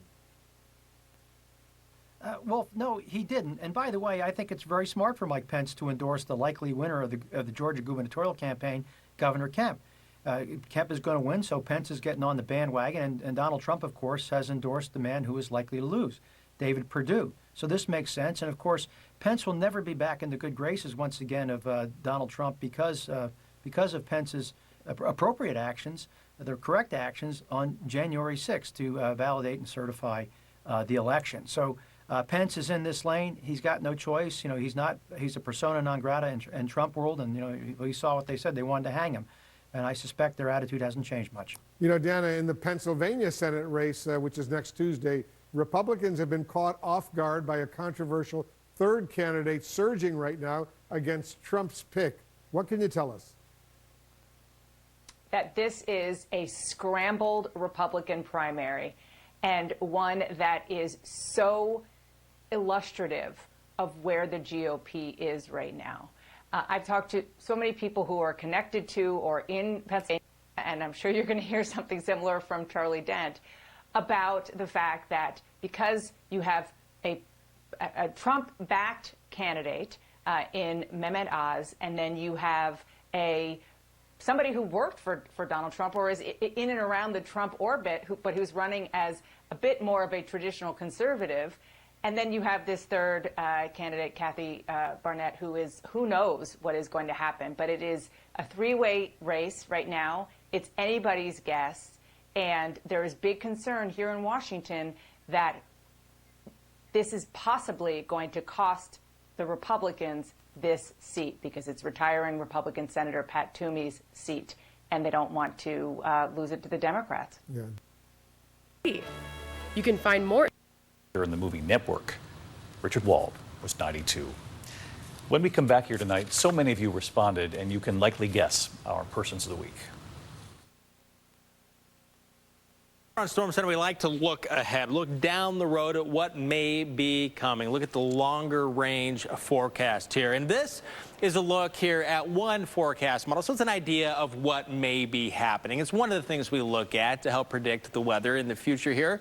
The European model, the upper level flow, that's the lines right here, and the low level spin. So in the upper levels, you can kind of figure out where the lines are tight, the winds are strongest, is going to be roughly about where the jet stream is going to be. And in there, that's essentially the separation from the cooler air to the north, the warmer air to the south. And then here at the surface, you also have, in the upper levels, you also have a cutoff low that's going to get wrapped up into this eventually. And then all the colors on the map is where there's some spin. So the spin is what can help kind of stir up the atmosphere and get the showers and the thunderstorms going and make things rather unsettled. So again, now with the jet stream doing this and coming down here, you've got a little bit of a troughiness happening. So an elongated area of low pressure. This is on Monday. Unsettled weather, possibly some stormy times here in the northeast. So that's worth watching. And then some ridging going on here, more of a zonal flow or some west to east flow with one area of low pressure moving out by the middle of the week and the next. Navy, and there's a Dakota News Now. News. You can go from saving. Bipolar depression. It made Used to own the land. We'll be right back. Tonight's On the Road segment. to act in our client's best. With a few simple words and a killer. I touched him, so. What it looks like on the East Coast, where there are lots of cities. Ah. And this is which can lead to coma or death may occur. Movement dysfunction. Biden is in the low 40s job approval rating in Wisconsin, and Ron Johnson has just been lucky a lot of the time. In 2010, he came in a very strong year, looked like he was in trouble in 2016, then pulled it out, and now 2022 is shaping up as such a strong year. Seems likely he might be able to do it one more time. It wasn't clear if he wanted to continue on. It took his time before announcing he was going to run for re-elect, but he's in, and we will see if he can pull it off in a purplish state there in Wisconsin. All right, how about winners and losers? Morgan, lead us off. Well, the loser of the week, unfortunately, is my former employer at the State Department. They're putting on the Summit of the Americas. This is really important for Latin America. We haven't hosted in the U.S. since 1994. Invitations haven't gone out. Some countries are boycotting. Even our allies are saying they may not show up. This is pretty much a disaster for the Western Hemisphere and a fail from the State Department. But winner of the week is Paris Hilton. She came to Washington, D.C. She lobbied at the White House and on Congressional Hill for victims of child abuse, and so in her own words, that's hot. I saw a bunch of politicians who are middle-aged, perhaps older, taking photos with Paris Hilton. They seem to enjoy the moment as well. All right, your winners and losers of the week. Juan, take it away.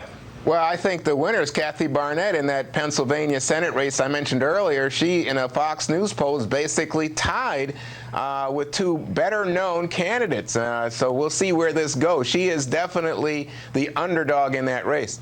And then as a winner, as a loser, I'd have to say Vladimir Putin. Why? Because Finland and other Norwegian countries are now looking to join NATO fast track, and that will put the Western alliance directly on Russia's border.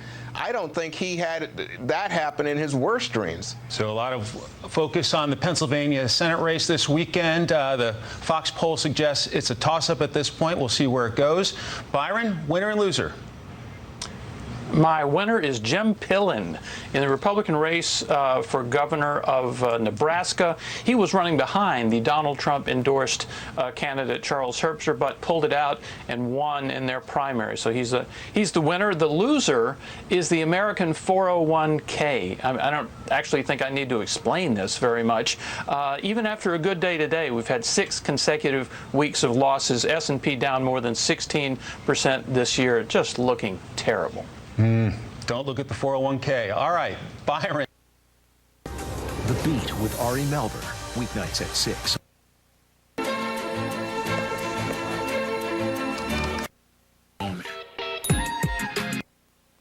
levels. We're going to continue to insist on a proof of life, confirmation of her health condition, and thirdly, specific location. And those are things that we want to have as a backdrop to then move into the diplomatic process. An American diplomat was able to meet with Griner on the sidelines of her hearing today and says Griner is doing as well as can be expected under exceedingly difficult circumstances. Analysts worry about her and fellow American Paul Whelan, also detained in Russia. It's not a pretty picture, so I think we have to be concerned about their health, obviously, on a day-to-day basis and the conditions in which they're being held. Whelan has been detained since 2018 on espionage charges, which he's denied. One analyst says that charge doesn't bode well for him. Espionage charges, that's basically for life in Russia. So I think the United States, if they're involved in that negotiation together with other governments, that's going across the area. The winds are dying down now in the northern part of South Dakota, which has been breezy during the day today. Overnight tonight, our lows in the 40s to the low 50s. Clear to partly cloudy skies. There are a couple isolated showers out near Rapid City. Then tomorrow, it is going to be a little bit on the breezy side, but with mostly sunny skies during the morning, partly cloudy skies during the afternoon. 72 Sioux Falls, 70 Aberdeen, 71 Imperial, 68 degrees in Rapid City. Temps about the same on Sunday. Details on that coming up. KELOLAND News starts now. Live from KELOLAND Media Group, KELOLAND News at 6. I'm Lauren Solik, live in Castlewood, where parts of the town are now reopened after a tornado caused significant damage. Storm damage in Madison. We'll give you a look around town coming up. She was very quick-witted, snarky in a beautiful way. Grieving friends mourn the life of a woman killed in the destructive storms. We have live team coverage of the DERECHO damage, cleanup efforts, and power outages across the region starting right now. Good evening. It's a deadly storm that won't soon be forgotten in South Dakota as clouds and dust brought a wall of wind and a tornado to the eastern part of the state. Authorities say that at least 2 people are dead with several reports of injuries. Winds reached 80 to 90 and even 100 miles an hour as the storm tore through town after town, covering about 300 miles of the state. To give you an idea of just how widespread the damage is, we have mapped out the locations of more than 100 storm photos and damage reports sent in by our viewers. Now, we've also had our news crews working in many of the hardest hit areas. KELOLAND's Lauren Solik begins our team coverage tonight from Castlewood, South Dakota, where part of the town has reopened. Good evening, Lauren. What can you tell us? Good evening, Don and Bridget. Yeah, behind me, crews are working to clean up some branches and trees, but that's not even the brunt of the damage. There are houses that the mayor says are total losses. I've seen trees in houses, windows broken off, roofs torn out, and the school also has damage. And with only 8 days left, they're unsure what's going to be happening with the rest of classes. A board meeting will decide that tomorrow. Now, let's take a look at what caused the damage. This tornado went through Castlewood around 5:30 last night, and viewer David Johnson got it on camera. And actually, we've just found out that in about an hour, they'll be releasing the rating for this tornado. Now, everyone that I've talked to here in town has said that they've never seen anything like this before. The mayor told me they've received a lot of support from neighboring communities as well, and he's even had other mayors reach out to him who have experienced tornadoes in their towns. And coming up tonight on KELOLAND Weekend News at 10, I'll bring you some thoughts from homeowners who have damage to their houses, some students who are unsure about what's next for classes, and more information from the mayor. Live in Castlewood, Lauren Solik, KELOLAND News. So much destruction. Thank you, Lauren. Now, for some storm victims, the devastation extends far beyond property damage to the more heart-wrenching loss of life. A Lincoln High School teacher died during the storm when friends say a tree fell onto her car. As KELOLAND's Perry Groten reports, Annie Lanning's death has left a tragic void in the community. Shannon Stefke is having a tough time wrapping her mind around the sudden death of her good friend, Annie Lanning. It's unbelievable that she's gone, but it's also unbelievable that this is how it happened. Like, that part still seems very unreal to me. Stefke delivered groceries to Lanning's family this morning. There were a lot of hugs and tears, and she has a beautiful son who I just can't imagine the road ahead for him and his dad. Stefke had known Lanning for the past 10 years and says she was a dedicated teacher who helped struggling students boost their grades. She had, challenging students who had faced hardships, and she never gave up on a single one of them. They were her kids. She kept in touch with them after they graduated. Stefke stayed in constant contact with Lanning through the years. We texted daily, like literally every day. We were on Messenger or text, just talking about dumb things, things we had seen, things our kids said. The two had even planned an outing in Sioux Falls next week. We were going to go on a nacho tour of Sioux Falls and find all the best nachos in town, and we were going to start that on Thursday. So I wish I had seen her sooner. Stefke says she wishes she could lean on Lanning's comforting presence as she grieves the loss of her good friend. And I know that the next time something challenging runs around, I'm going to want to pick up the phone, and I won't be able to. In Sioux Falls, Perry Groten, KELO News. The Sioux Falls School District had its crisis response team available at Lincoln High today to help students struggling with Lanning's death. You can read the full statement from the district on KELOLAND.com. Authorities say a second woman has also died of storm-related injuries. 61-year-old Wendy Lape and her husband were on their way home to Wentworth last night. They were just south of Colton when they hit the wall of wind and dust, and a chunk of wood went right through the couple's car. Lape died of her injuries this morning. We're going to have more of our team coverage of the storm damage from Madison, Salem, and Brookings, as well as the latest efforts to restore power to thousands of customers. But first, let's send it over to Chief Meteorologist Jay Trobeck with the latest data from the severe weather. I'll tell you, Don, the good news is that we have kind of the calm after the storm, if you will, and good cleanup weather. Right now in Sioux Falls, temperature just hit 77 degrees. That's the warmest we've been all day long.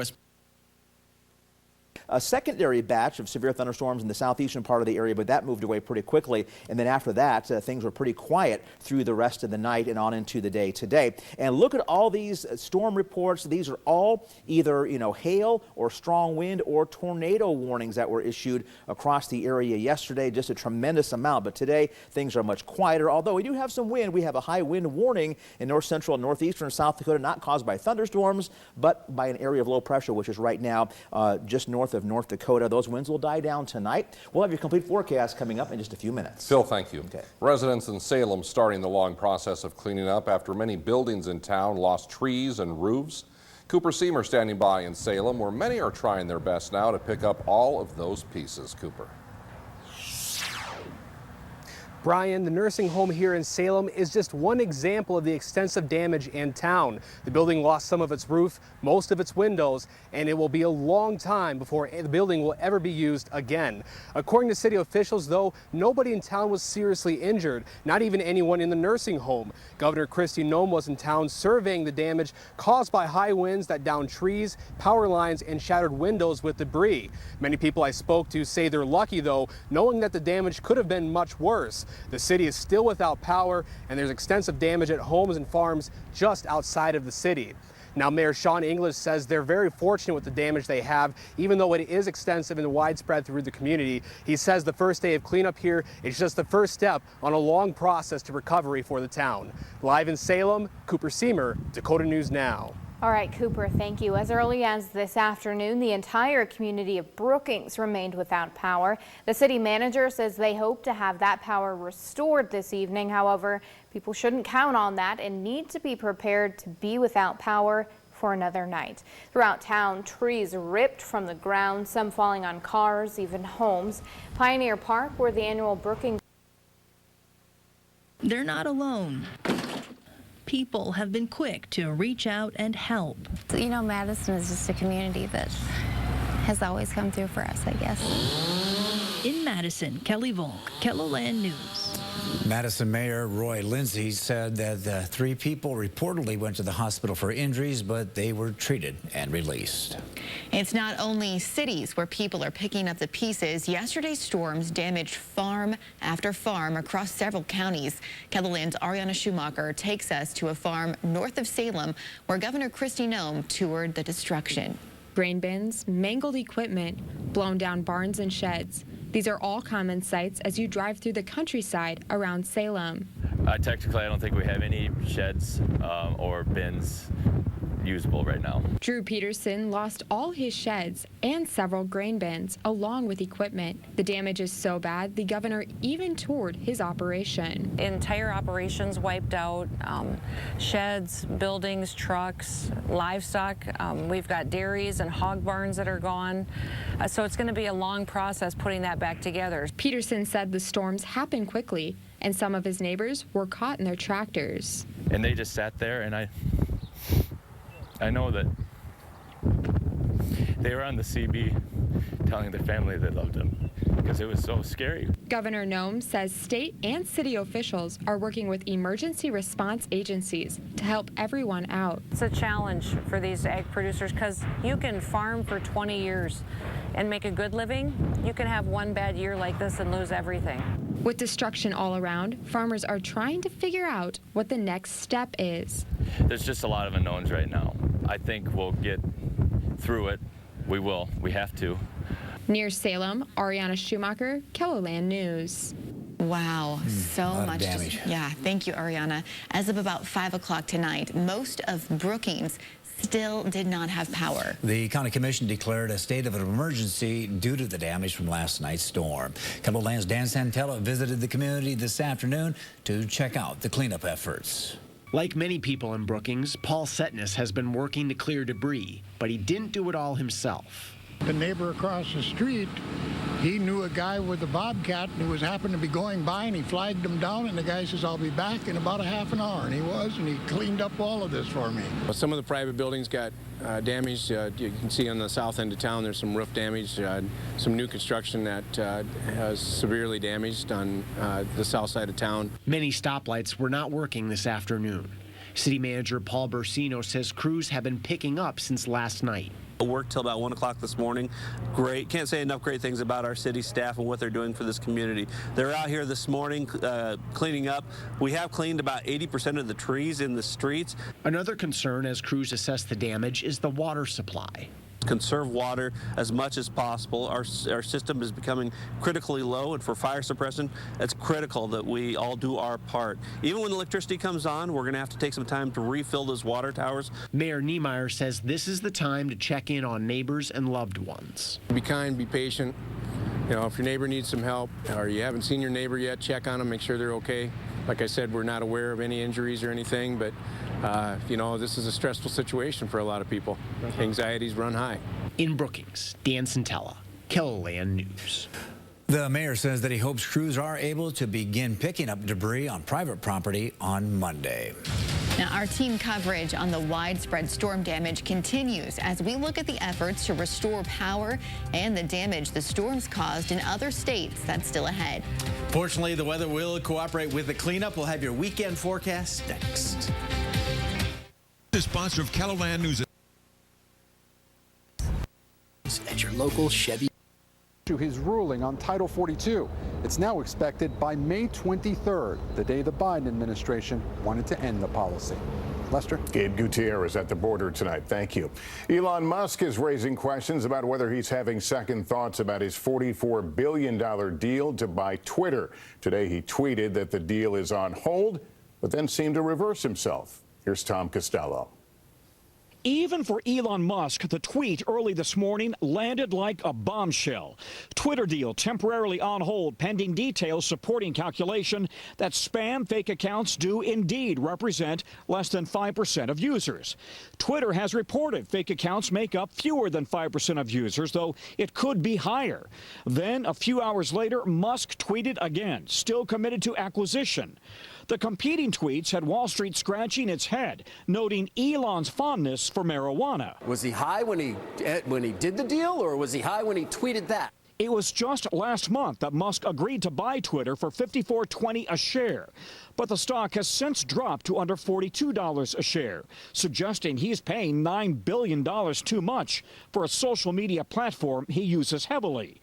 This week, Musk said he would lift the ban on former President Trump, but also suggested there are many loose ends to wrap up. There's still a lot of things that need to get done before this deal concludes. To make the Twitter deal, Musk plans to use some of his Tesla stock, which has since slid 30%.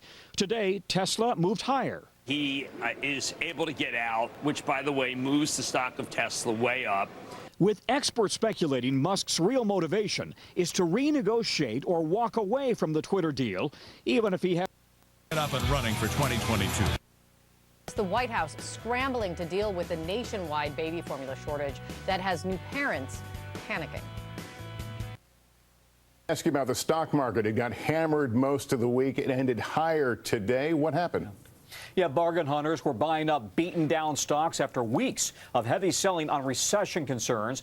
But if you have a 401k or retirement plan with a long-term time horizon, most advisors recommend staying invested during these rough patches, Lester. Tom Costello, thanks. In 60 seconds, our exclusive interview with the rising star in a tight and crucial Senate race in Pennsylvania. Why she's coming on strong in the polls just days before the Republican primary. Communities. That is. The president said, quote, if we had been better mind readers, I guess we could have. Ali Rogan looks at the latest, what this administration is doing and how parents are coping. Judy, 40% of formula is out of stock in stores nationwide. That's a 20-fold increase since this time last year. Supply chain disruptions, inflation, and a recall by one of the biggest producers have worsened the shortage. Parents are struggling. Here's some of what they told us. The baby formula shortage came to my attention a few months ago when there was a big recall of a lot of the formula products that we use for our now 7-month-old. And we switched to a formula that was really popular, very common, which made it very easy to find online, virtually any store that we went to. But today, with the shortage, it's actually become really competitive. I do feel like the shortage has been heightened as we are over here in Puerto Rico. So not only do we have the shortages showing up on the shelves, but also the transit time for new formula to arrive on the island has been. Rev up your polls and reshaping the field. She spoke. Burns. Tonight, a major shakeup in the high-stakes Pennsylvania Republican Senate primary. Conservative commentator Kathy Barnett with a last-minute surge in the polls in what was seen as a two-man race between celebrity Dr. Mehmet Oz and former hedge fund executive David McCormick.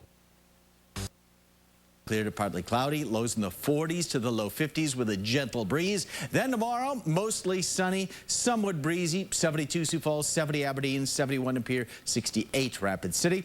On Sunday, some light morning showers, Sioux Falls. My students grow, and that's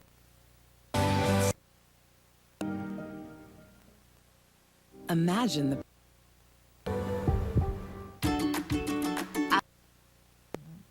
rich joke, if you will, almost like a Howard Hughes figure, but more successful, to now having this seat really at the very epicenter of politics, power, money, finance. Storms. It will be cooler for the following weekend. In fact, almost chilly with temperatures dropping well back into the 60s. So just keep in mind, it's going to warm up toward the end of this week, but then cool down for the weekend. For most of our area, you do see a few clouds here making their way into western South Dakota, and there are some spotty showers in western South Dakota trying to make their way, into central portions of the state. So the general election, but if she's able to do so, I will be behind her all the way. Why do you think he said the first part, that she will never? I mean, because he's made an endorsement, and so, he's going to stick with that endorsement. Dasha Burns, NBC News, Southampton, Pennsylvania. And up next here tonight, newly released 911 tapes, what they reveal about a woman's disappearance on a larger murder. Though, in northern portions of South Dakota, with that wind at or above 20 miles an hour across the north. That's after the break. Changing weather conditions. Footed on the nationwide shortage of baby formula, a crisis that has been building for weeks and mounting questions of what they're going to do about it, like this one from CNN's Jeremy Diamond. Should you have taken those steps sooner before parents got to these shelves and couldn't find formula? If we'd been better mind readers, I guess we could have, but we moved as quickly as the problem became apparent to us. MJ Lee is out front now, live from the White House for us. MJ, what is the administration doing about this? Well, Kate, we've certainly seen a serious scramble from the White House to respond to this national baby formula shortage. And it is talking about a number of actions that it has taken and that it says it will take to try to deal with this issue. Among those actions include working directly with companies to try to boost the production here in the U.S. It's also talking about importing more formula from other foreign countries and also just making it easier for families to use a federal nutrition assistance program to get access to more formula. We also reported earlier today that the White House is strongly considering using the Defense Production Act to make more formula and make it more readily available, though there's a recognition that this is more of a longer-term solution and not an immediate solution that's going to lead to formula literally being on store shelves tomorrow. Now, we heard year-round with our great selection of Hunter ceiling fans. Hunter fans create the perfect look for your spaces. Right now, all Hunter ceiling fans are 11% off at Menards. Save big money at Menards. This month, shop the Ram, make the switch event at Billion Ram. Shop over 70 new Rams on the lot or en route. Can't find exactly what you want? Order it. The manufacturer is prioritizing sold orders. Lock in current incentives like 0% APR for 60 months plus rebates on new Ram Bighorn and Laramies. Like 0% APR for 60 months plus $2,500 in rebates with approved credit or $3,500 in rebates if you currently own or lease a competitive brand. Drive strong at Billion Ram or BillionAuto.com. Western Auction will sell 144 acres of the Beck Property LLC land on Thursday, May 19th, 10:30 a.m. at the land site located off the I-29 Davis-Hurley exit. Selling cropland and 3 building eligibilities. Visit westerauction.com. Last night, severe weather knocked out power to tens of thousands of people across eastern KELO. Yeah, Sioux Valley Energy says as of 2:30 this afternoon, about 7,000 members were still without power. East River Electric Power Co-op said as of noon today, it was still working to restore power to 9,100 customers. Thousands of Xcel Energy and Northwestern Energy customers are also still without power tonight. But crews have been working feverishly around the clock to get everyone back online as soon as possible, and they're getting some help from crews from out of state.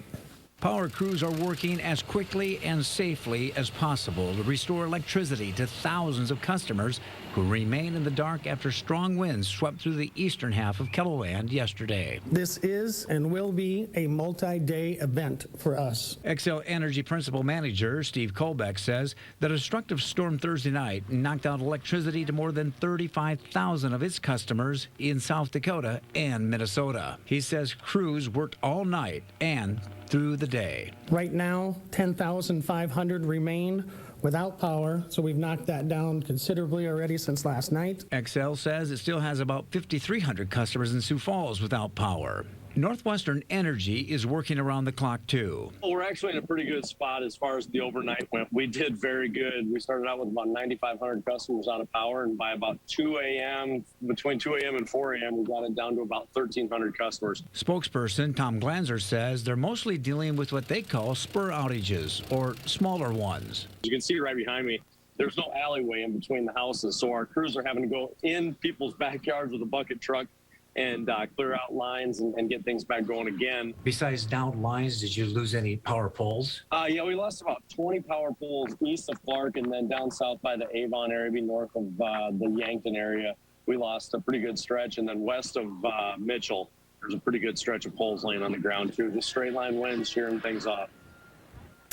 Yeah, what a mess to clean up, too. It is. Yeah, Xcel Energy has mutual aid coming in from Iowa, Indiana, and Colorado to help. They remind people, avoid those down power lines so you don't get electrocuted.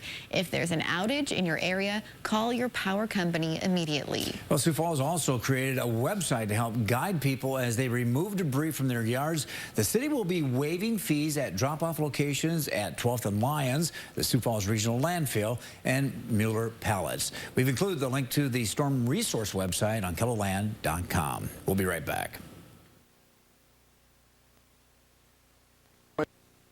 Fitzer. City crews were out last night beginning to pick things up. According to our own Cordell Wright, anything from trees to trampolines were blown throughout the city when he was in town earlier this morning. In Iowa, cleanup also underway after several rounds of severe weather yesterday. Here's a look at just some of the damage. This farm near Rock Valley, Iowa took the brunt of those high winds that came through.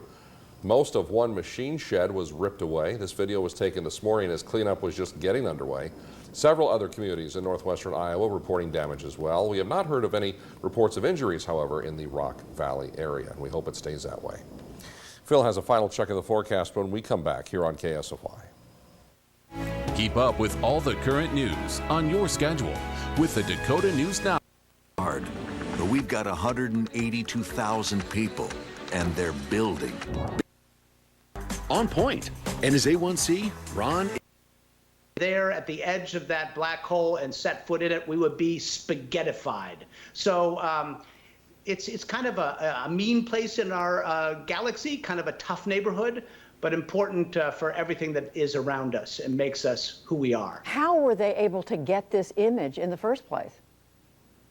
They have a telescope the size of Earth. So I know that doesn't sound logical, but basically what they did was they connected 8 telescopes all over the planet in pairs and made sure they took observations at exactly the right moment, synchronized with atomic clocks.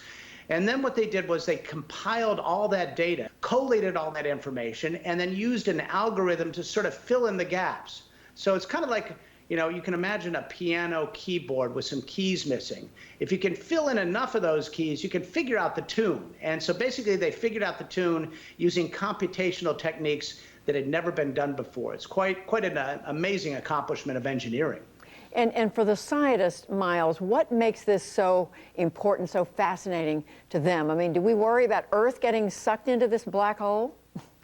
No, we're in a safe neighborhood. Don't worry about that one. But it is fascinating for a couple of things. First of all, this is probably the strongest proof yet of Einstein's theory of relativity, which goes back to 1915. He theorized that these things existed, and then for the longest time we looked and looked and didn't see them. In 1974, scientists found the spot where it was likely to be, and now we have finally seen it. And so that gives us this amazing validation of a scientific theory, in addition to being pretty darn cool on top of that. The other thing that they found that was interesting is that it matched in many ways the image of M87, the other black hole that they imaged. It has that same donut pattern. So that tells them that what they saw initially was not a fluke, not just a coincidence. And now they say they've seen an extraordinary big black hole in M87, and now they've looked at ours, and it's kind of a more run-of-the-mill black hole. And so now that these scientists have this, Miles, what's next? What do they next want to do? Well, we've got the selfie. Up next is the movie. They're going to try to expand the number of telescopes on the surface of the Earth so they can have another opportunity to image this black hole and others in greater detail, enough detail to capture the motion. Basically, the time exposure was long enough that the motion around it, the gas that was spinning around that black hole, was blurred. It's just like shooting a waterfall on a time exposure. So with a few more telescopes on the surface of Earth, they should be able to freeze the action, as it were, and create movies. And then maybe someday, they hope, we can put interferometers, these kinds of paired telescopes, into space, which would be, of course, much farther apart, and which would create a much bigger lens virtually. And who knows what we'll find then. Miles O'Brien, thanks very much. You're welcome, Judy. Diabetes, but Dakota News Now. Climb took her to the top of the world. 18-year-old Lucy Westlake becoming the youngest American woman to conquer Mount Everest. Just to be at the top, it was really surreal. I spoke with her shortly after. Our connection was spotty, but her passion was clear. So when you got to the top, did you say something? Did you laugh, scream? I just said to myself, I was like, I'm at the top of the world. Like, I really couldn't believe it. It took her 26 days to reach the peak, but Lucy has been climbing toward this moment for most of her life. She grew up climbing with her dad, starting at age 7, and never let fear limit her dreams. You were at one point afraid of heights? Yeah, I was. When I was little, I had to conquer that fear because I love the mountains. Last year, she became the youngest woman to reach the highest point in each of the 50 states. Does self-doubt ever creep in? Yeah, looking up at Everest from Camp 4, that was the final camp, and it was like, man, it looked impossible, but you just got to put one foot in front of the other, like break it down, keep it small, and just believe in yourself. She's now tackling the Explorer's Grand Slam, a climbing challenge reaching the highest peak on each continent and trekking to the North and South Poles. She's now more than halfway there. What is it like to keep pushing the limits? That's really one of the reasons I climb mountains. I just love to see how far my body and mind can go. It's challenging. It's not comfortable. But that's the point. I mean, that's really where you grow as a person. Her next mountain to climb, college. By the way, don't miss a special Nightly News Kids edition tomorrow morning on NBC. Check your local listings. That's Nightly News. Thank you for watching. I'm Lester Holt. Please take care of yourself and each other. Good night. World record. Said it.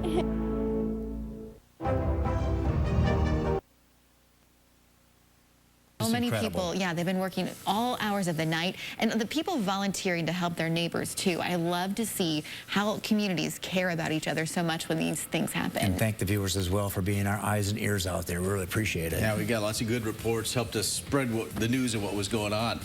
Fortunately, we have a quiet weekend coming on our way. Tomorrow, we'll see lots of sunshine, low 70s for highs in the eastern part of KELO, a little cooler out to the west. Thanks, Jay. And that's our time. We thank you for watching. Enjoy the evening, everyone.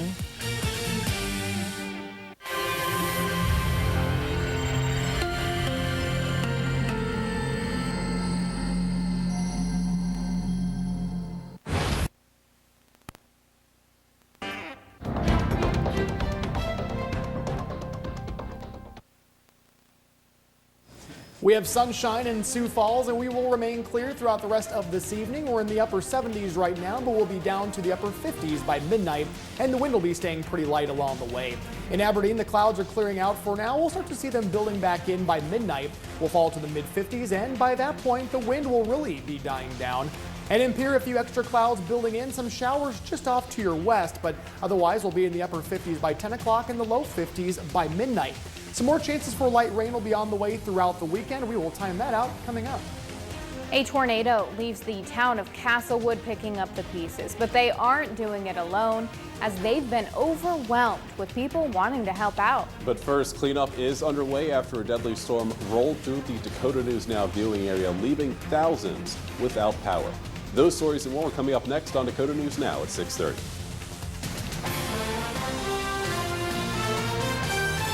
This is Dakota News Now. And good evening, everyone. I'm Sam Wright. I'm Andrea Anderson. Cleanup begins on the eastern side of South Dakota following last night's deadly storm. This morning, officials confirmed 2 people have died as a result of the system. A state of emergency has been declared in the state by Governor Kristi Noem. Up north, a confirmed tornado touching down in Castlewood. That hit just before 6 p.m. You can see that extensive damage left behind from the drone footage. The high school receiving a significant amount, with crews still assessing everything that happened.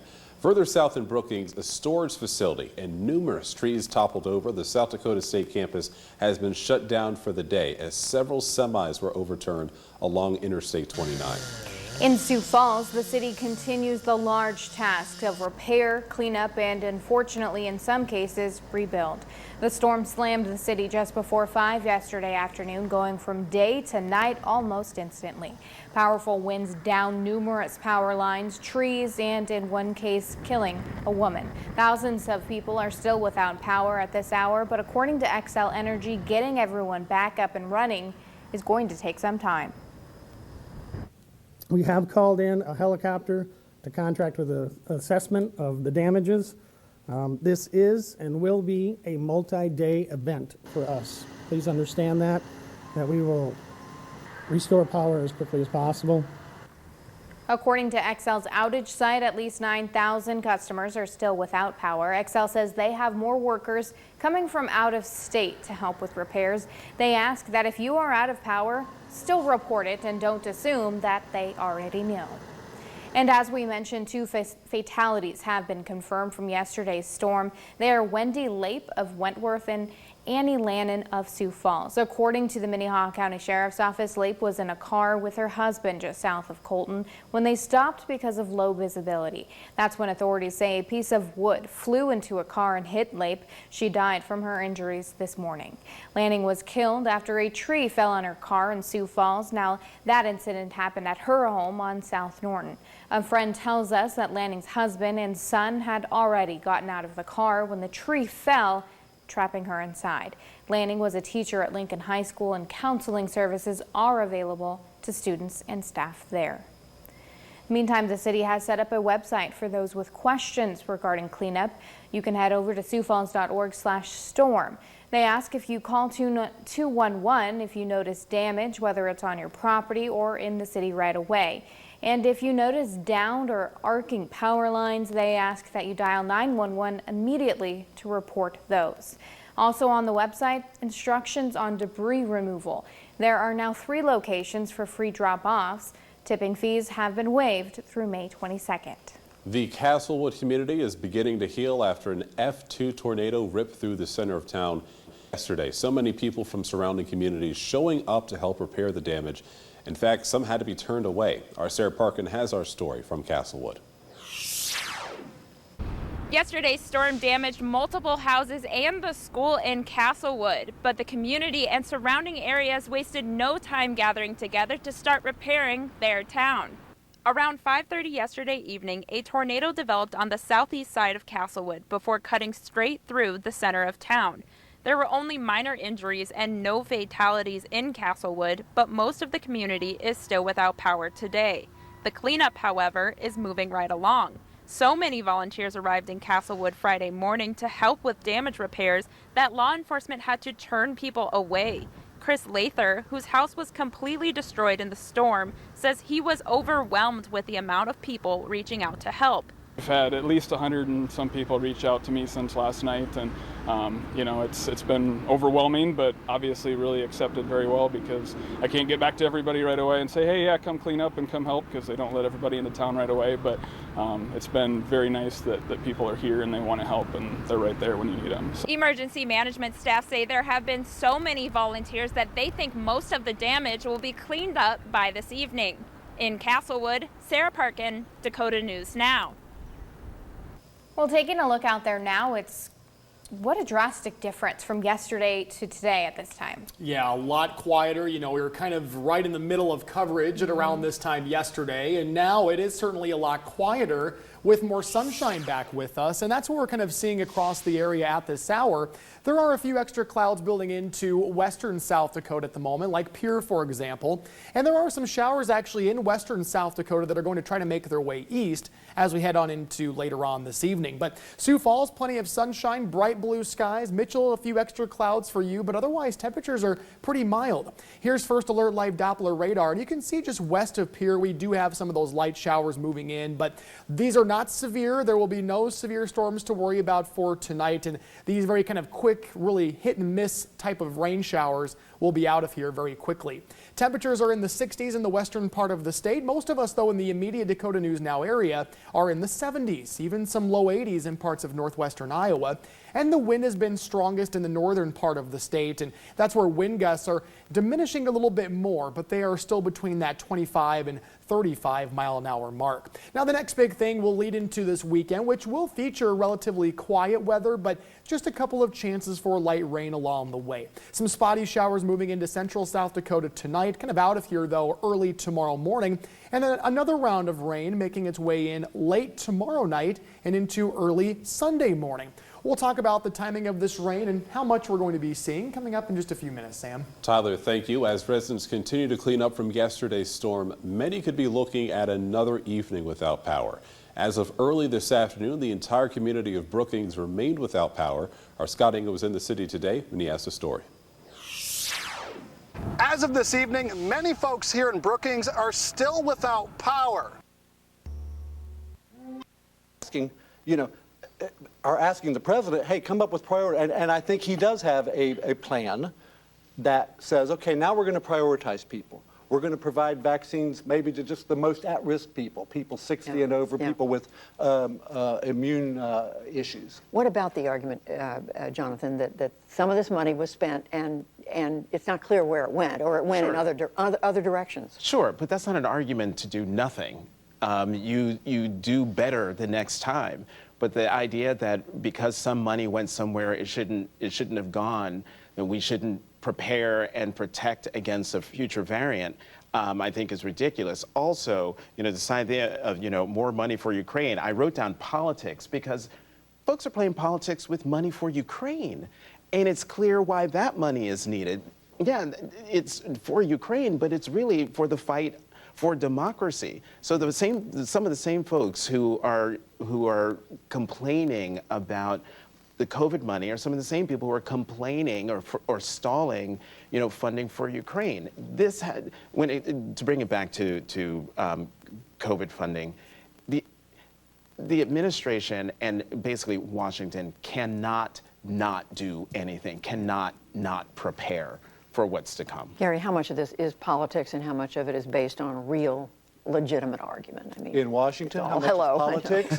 I know. Yeah, right, all of it. But, even on Ukraine, the Associated Press a couple weeks ago, and PBS highlighted it, I think, talked about there's coming a point where how much can we give? I mean, everybody wants to help Ukraine. It's the most worthy cause, but we're depleting our own resources. There's real questions now about our ability to defend ourselves against a North Korea or an Iran if something were to happen, because there's only a limited supply of these things. So people are starting to now take a look and say, look, we'd love to do it all, but we have to start prioritizing and figuring out, because really this is money that just doesn't exist.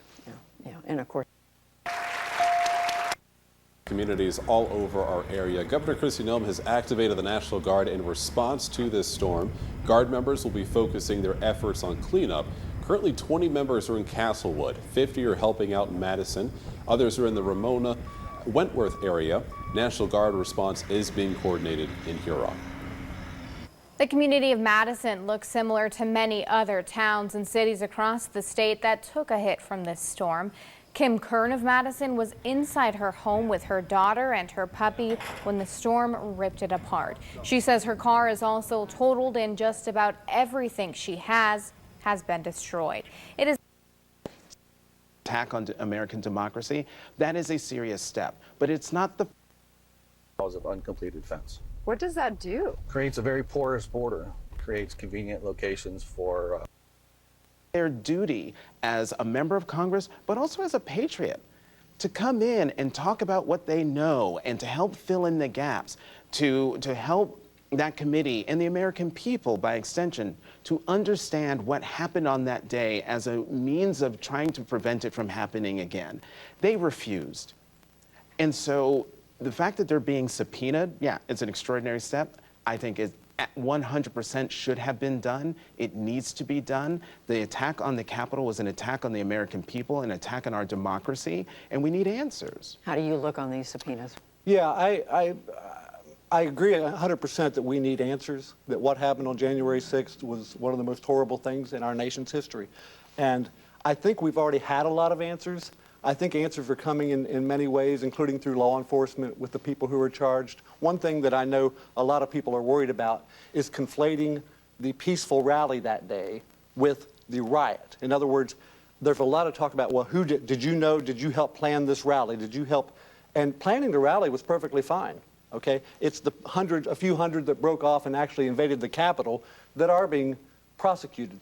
But I think the committee does risk some partisan suspicions. If it doesn't, it depends on what it finds. I think that people have already made up their mind about whether this committee is going to uncover anything without a bombshell revelation. If this committee comes up with and says, you know what, here's a bombshell revelation about what was really behind this and what the intent was, and it kind of rocks the whole world, both sides of the aisle, that's going to be one thing. But short of that, I think people have kind of already settled on their talking points and what they're going to come out with at the end of the day when this thing eventually wraps up. Well, you do have committee members saying there is eye-popping, big information to come from what they've discovered. And I hope it's eye-popping. But I also hope that the information, even if it's stuff that we already know, even if it's stuff that we've read about, that we've listened to with some of the audio recordings that we've listened to, that we not become numb to the seriousness of the information that we're getting, and that it is important that an investigative body with subpoena power and the ability to write a report, to put on hearings for the American people to see, to bring in witnesses, to show them what people were doing, what people were saying, how this thing got planned. And yes, we need to know how the rally got organized, and then how some of these people went to the Capitol and ransacked the Capitol and tried to attack our democracy. I don't want us to lose sight of the fact that even if we've read some of this stuff on the front page of the Washington Post, or we've watched news reports here at PBS NewsHour, that it's not important. The fact that it's almost a year and a half later. Yeah. Well, here's what we do know. The rally happened, and what we know is bad enough. Donald Trump stood up at a rally and said, if you don't fight for your country, you're not going to have a country, and basically pointed him to the Capitol, where his own vice president was overseeing the count of electoral votes in a constitutional process to certify this election for Joe Biden.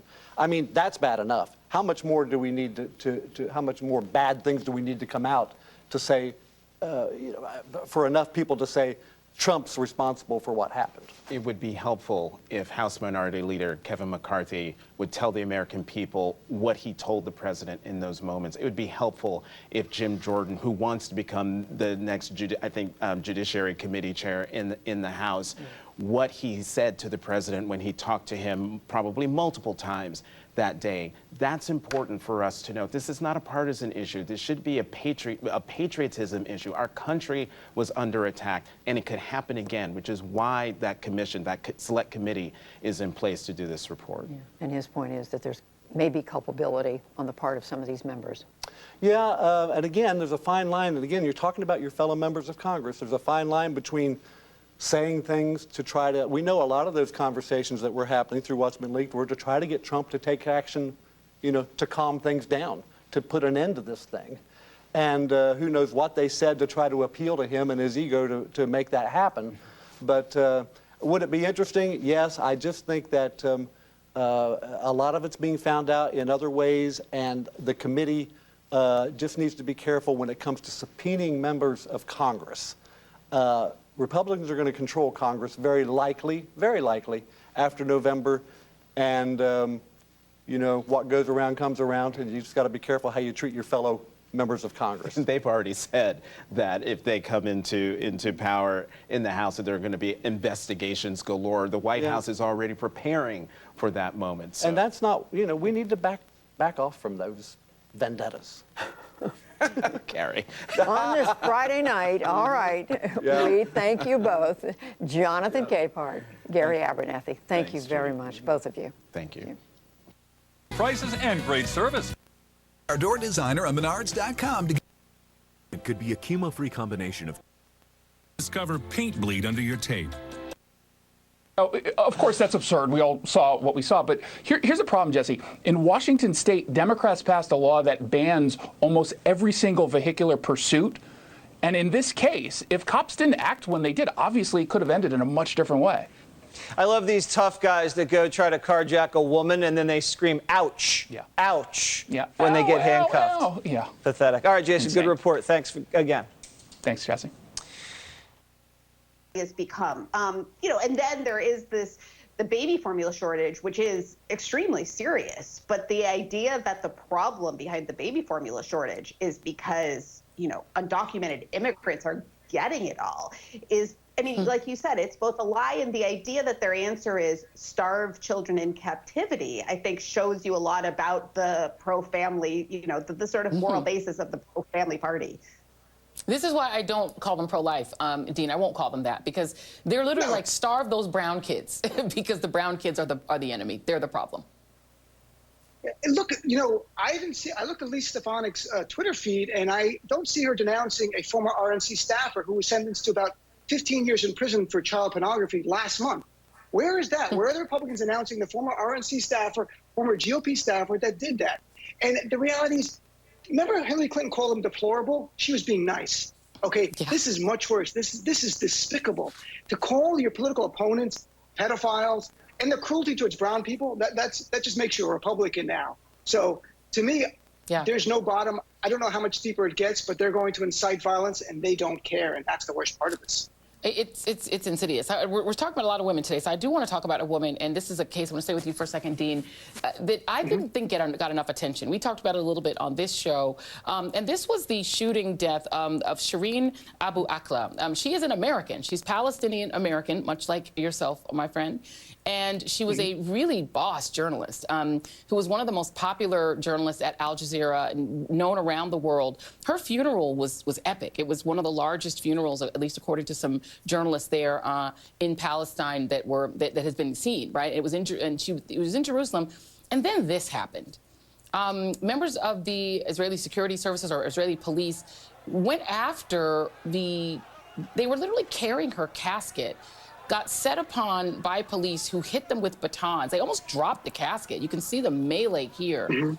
The State Department has responded to it. Anthony Blinken said, you know, they're deeply troubled and made a statement. U.S. Ambassador Linda Thomas-Greenfield also tweeted out a statement that this was unacceptable and called it a tragedy of her killing. This woman was shot while she was, you know, being a reporter. What do you make of the kind of, I don't know, what do you make of the U.S. response? Do you think it has been robust enough?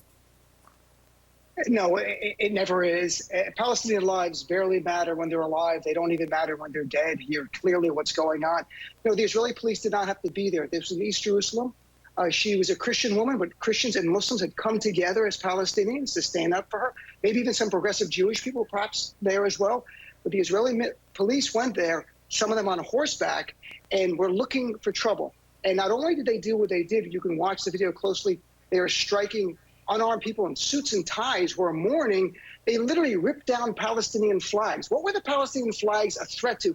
Nothing. Just the idea of being Palestinians a threat to some of the right-wingers there. I'm a threat to them being on television here as an American Palestinian.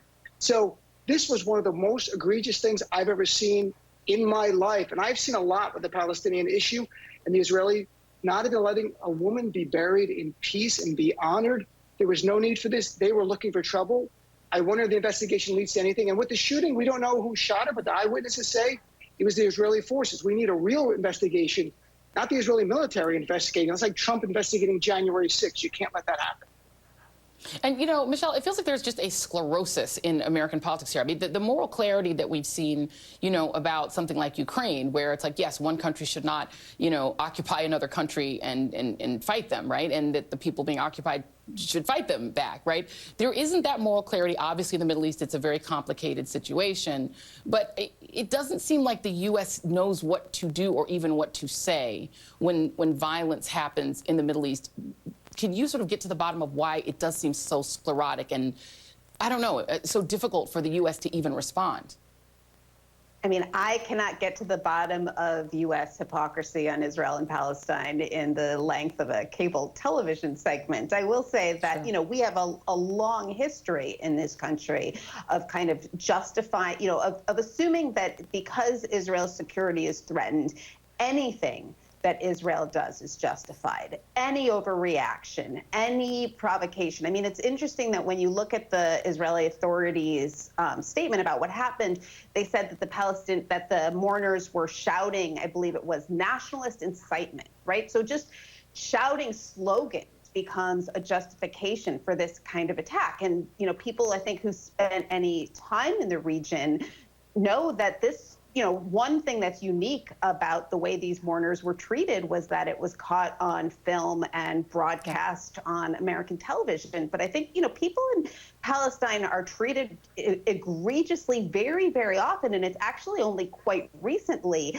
that there is any space in our politics to discuss or denounce that. Yeah, and I think the other element here is that we're talking about an American journalist. And one would think that this is an issue that should be of importance to the American government. We need to protect our journalists, our people, and the Palestinian people are human beings and deserve respect and deserve to bury their dead. Michelle and Dean are sticking around with us because after the break, we are going to play our favorite game, Who Won the Week, and that is next. Don't go anywhere. We've built this bank to hold. Been feeling this intimidation all the time. It is constant. I feel bullying in social media. People were calling me British spy or FSB agent. They were trying to discredit me in all possible ways. They were saying all sorts of lies about me. They finding all kind of information about me and posting it on the media. They're trying to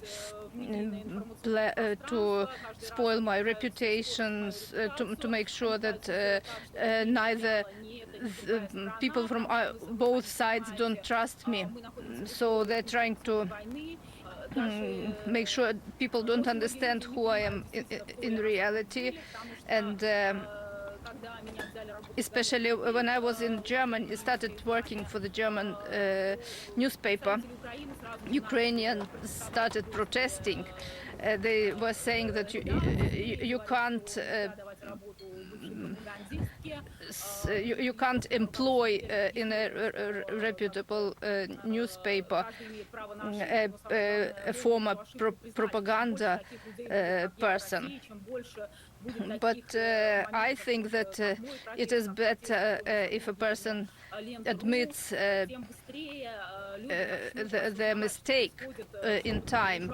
And the more people like me and like these guys from Lenta.ru, the better. So people like us, they need to be supported rather than put some obstructions. Marina, thank you so very much. I really appreciate your time. Quick programming note as well. The two Russian journalists we mentioned who publish anti-Putin articles will be joining Anderson Cooper tonight. Out front for us still, is Elon Musk already backing away from his $44 billion deal to buy Twitter? You know, we saw some of those reports coming out between 70 and 100 miles an hour. So again, you kind of look at what happened in Sioux Falls in September 2019. Well, that's kind of unfortunately what happened in Castlewood, because sometimes that exact same setup happens where you get these little spin-ups and these lines, and that's kind of what happened in the Castlewood area, unfortunately. The other issue is these things were moving so quickly that, again, it's very hard to deal with some of the damage that was left behind with those strong wind gusts. Fascinating, but also just have to respect Mother Nature at every turn. We'll have a final check of our forecast right after this. The only station with a newsroom in Pierre, with daily political coverage from the state capital. DAKOTA Problems. SchoolFoundation.org. 100% of the medication directly into. You guys are both going with Jane Fonda. Yeah, sure. All right, this is critical. Let's see who it was. It's not critical because he. I think they're talking about the 50s when they say make America great again. For me, when I think of the 1999 and free premium. Deadly DMN. A newspaper article had.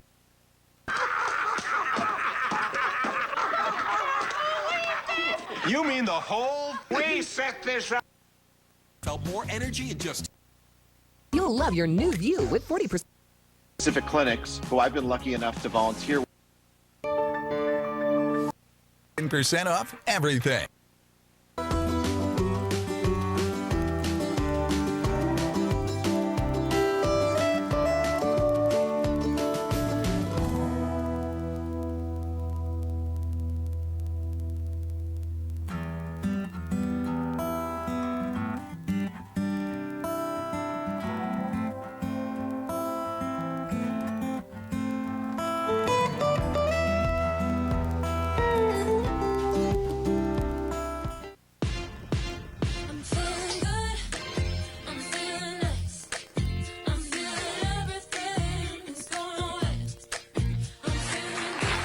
amazing. We try to give back as much as we can. Good morning, young lady. My mom has a very generous heart. Oh my goodness. And then I was like, yes, of course. I'm so flippin' excited. It's fun to be outside. You have a good day now.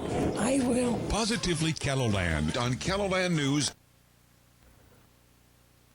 Can't beat that. Can't beat this either. Book an exam today at americasbest.com. I remember that night because I was tired of not sleeping. I took it at your word, I tried it. Guess what? For oil companies to drill on. They're not. That is the issue. Go ahead. Thank you, Jen. Okay, go ahead, Patsy. Thank you, Jen. Thank you for your service and good luck for your next Thank you. I have two questions on the U.S.-ASEAN summit.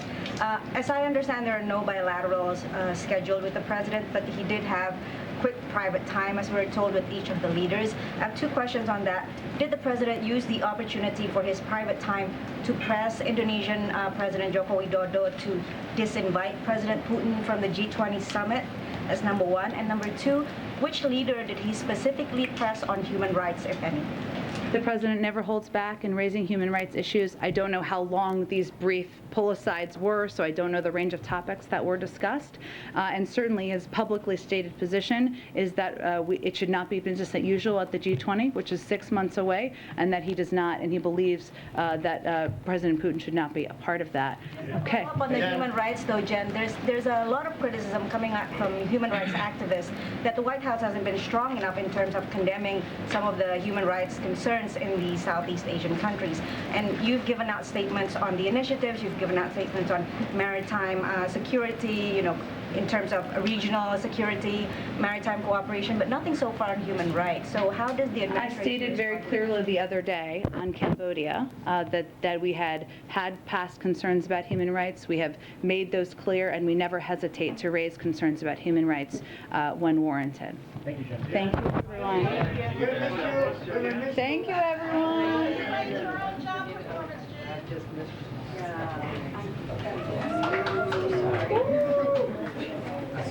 We heard the woo-hoo earlier. Let's not get it all back.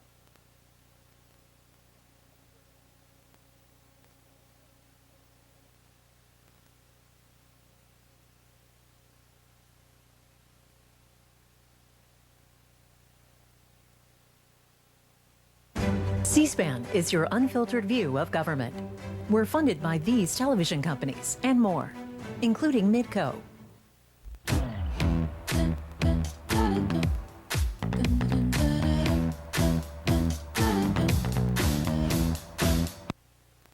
From your Caracas accounts. I convert to bonds as an air-gapped safe.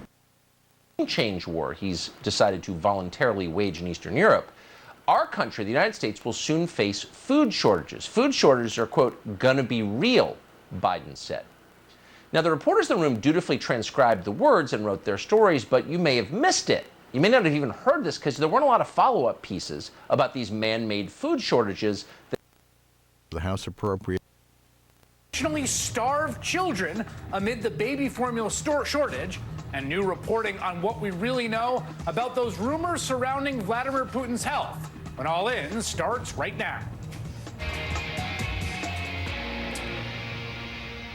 Good evening from New York. I'm Chris Hayes. We are just a few days away from the next major primary night, this time in Pennsylvania. Both the governor's mansion and one of the state's Senate seats are open races without an incumbent on the ticket, which means both parties see a real opportunity there. In the Senate, comes after the Scandinavian country, along with Sweden, appear to be on the verge of joining NATO, which is exactly what Vladimir Putin did not want to happen. Russia's warned both countries about repercussions if they did join NATO. Today, Putin's spokesman said that Putin discussed the situation with his national security leaders and that, quote, an exchange of views took place. There was also an exchange of views, to use their words, between Russia and the United States. It came in the form of a phone call between the top military leaders from both countries, Secretary of Defense Lloyd Austin and Russia's Defense Minister Sergei Shoigu, which could be significant because despite repeated requests, the top U.S. military brass has not been able to speak with their Russian counterparts since almost a week before the war began. That's 84 days in all. No response until today when the two men spoke for almost an hour.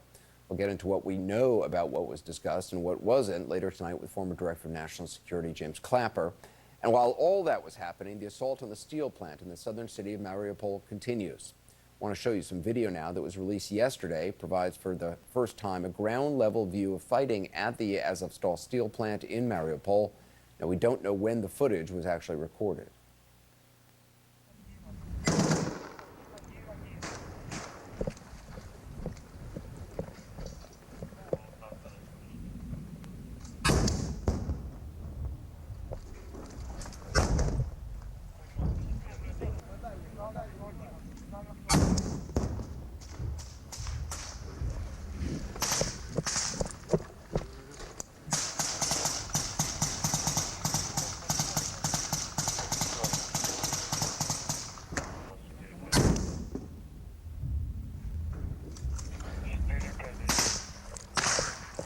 Все, забирай РПГ. Все, выдвигаемся.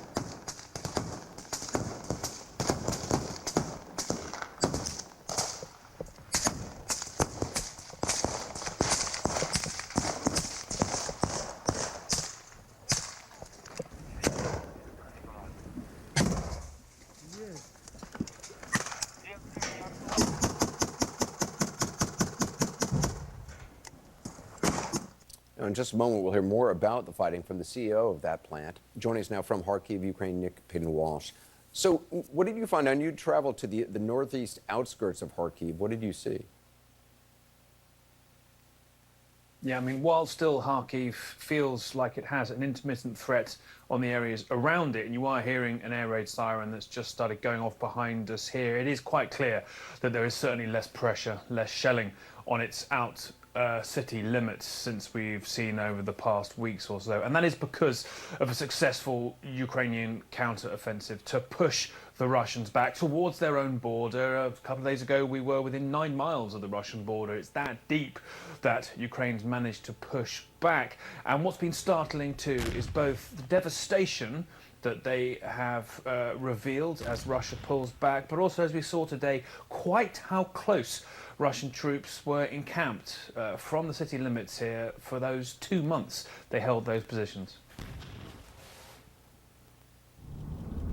Charred, chewed and mauled, northern Kharkiv's scars seem infinite. Putin's troops breathing artillery fire down the neck of this city of 1 million for 2 months. But even still, it's a shock to see just how close the Russians got on the other side of this road. We are told this is from demining, a controlled blast, yet here everything is fluid. Ukraine stopped Russia's advance here on the first day of the war, killing 2 soldiers by this armour. 3 civilians shot dead in this car then, and their bodies recovered only 2 days ago. You can see the colossal force used against armour here. A tank turret, literally that full distance thrown off the tank body. The village of Sirkuni lies ahead, liberated days earlier. People are starting to go back, he said, but they are still shelling it. 2 women died 2 days ago when they walked onto tripwire traps set in the village. And even around these factories, special forces here warn us a soldier was wounded by a booby trap 3 days ago. The Z markings of Russia's invasion, still a deranged sign of their collective insanity, even 2 months on. Why do they do this? Now, they say they reclaimed this area about a week ago, but they're now in the difficult task of demining what they can. But look around here, there's really not much left to make safe. These civilians evacuated from the next village, Ruski Tushki, just 2 kilometers away. It's a nightmare, she says. The shooting is heavy, the driver adds, and we let them race on. Desperation takes different forms here, and caught by another kind of survival is Dmitry, whose wife moved away a while ago, wheeling back food he's got for his 6 dogs. I haven't really left my home for 2 months, he said. I crossed the fields, past the bomb fragments to get the food. His gentle stroll in the open, a sign of how long the violence has swirled here, not that it is slowing. Are the Russians able to protect their supply lines? Yeah, I have to say I don't really know the answer to that question. It does appear that they are possibly facing some severe issues there. We were a couple of days ago close to a place called Rubizhny up near one of the main rivers that heads down from the Russian border, sort of providing a natural boundary from what we know Ukraine is retaking at the moment and what Russia definitely considers its clear supply lines down from Vovchansk all the way down to one of its main efforts here in Izium towards the Donbass sort of central area in eastern Ukraine. And it's quite clear that Ukrainians have got quite close to that supply line, if not are beginning to push towards it, with artillery also increasing their range there, I'm sure. And we're seeing here, I think, on this sort of western side of that river, which runs down, Ukraine establishing a lot more control, pushing a lot deeper towards the Russian border than I'm sure is comfortable for Moscow's forces. Yes, granted, as in Sirakuni, as we heard tonight, they shell the areas they've retreated from, and that makes life exceptionally difficult for Ukraine to try and return people to there. But there's no doubt that the momentum is on Ukraine's side to the north of Kharkiv here. And there's no doubt too, frankly, that if Russia's not going to threaten Kharkiv in the long run, there's no point having forces necessarily in the northern countryside above from it. The question really to be asked is exactly how far can Ukraine push east? If they can disrupt that supply line, that would be a phenomenal blow potentially to Russia's bid just in the Donbass. And again, Anderson, it goes back, frankly, to the broader question. Here we are, 3 weeks into this reset of Russia's unprovoked invasion here, the next part of their offensive. The south has seen very little change. The east, incremental moves forwards perhaps, and here, frankly, a Russian retreat. So you do have to ask yourself, when is Russia going to begin to get some control of its narrative again here, or is it facing a stalemate, or frankly a collapse of the positions it perilously initially held, Anderson? Yeah, what are they doing? Nick Payton-Walsh, appreciate it. Thank you. Now to that intense fighting I mentioned at that massive steel plant in Mariupol, Yuri Rozhenkov is the CEO of the company that owns the plant, joins me now. Yuri, what's your understanding of the situation in the steel plant right now? Well, the last civilians that left the plant was a few days ago now, so the only information we have from them or from the fighters publishing in the public what is happening there. As far as we understand, there's still bombing, and the Russian troops still trying to attack the fighters there, the defenders. But they're still there, they're still in the plant, and they're still fighting. The living conditions in the plant right now, are you aware what the food and water situation is like? Well, unfortunately, no. The food and water that was prepared by us in the shelters, it was enough for, I don't know, maybe 3 weeks, but even with the sort of rationing, it could be longer. Also, people got the food from mill canteens. But now we more than 2 months into this fighting, so I would imagine that their supplies are running out. I mean, just from the photos that have been released that we're showing right now, there's a lot of clearly very wounded soldiers there, a lot of injuries that look very, very severe. Is there actual medical care there? I mean, there's clearly some medics there who are treating people, I guess. Well, from what we heard from our employees that left the shelters, there was a military hospital there which was bombed at one point in time, but the medics are still there and the medics are still providing help. That's our understanding. The bunkers where that had existed there before that you had talked about had food and water for 3 weeks or so, what were those like? Well, it's just normal bomb shelters that were built in the 70s, 60s and 70s last century, at the moment when the plant was rebuilt after the Second World War. So it was like a normal Cold War type industrial bomb shelters. So there's what we see above ground and then underneath ground. How extensive a network is it underground? Well, there is no exactly network there. You have isolated bomb shelters because it was never meant to be a fortress, right? It was meant to be a steel plant, and the bomb shelters were prepared for the workers in case of some either technological disaster or indeed an attack from the air. They would go into those shelters for a short period of time. So they're not connected, they're isolated, but at the same time there is tunneling system under the plant, mainly sewage and cabling. I want to show our viewers some video of fighting that took place inside the steel plant. This video is from on the ground, the point of view angle.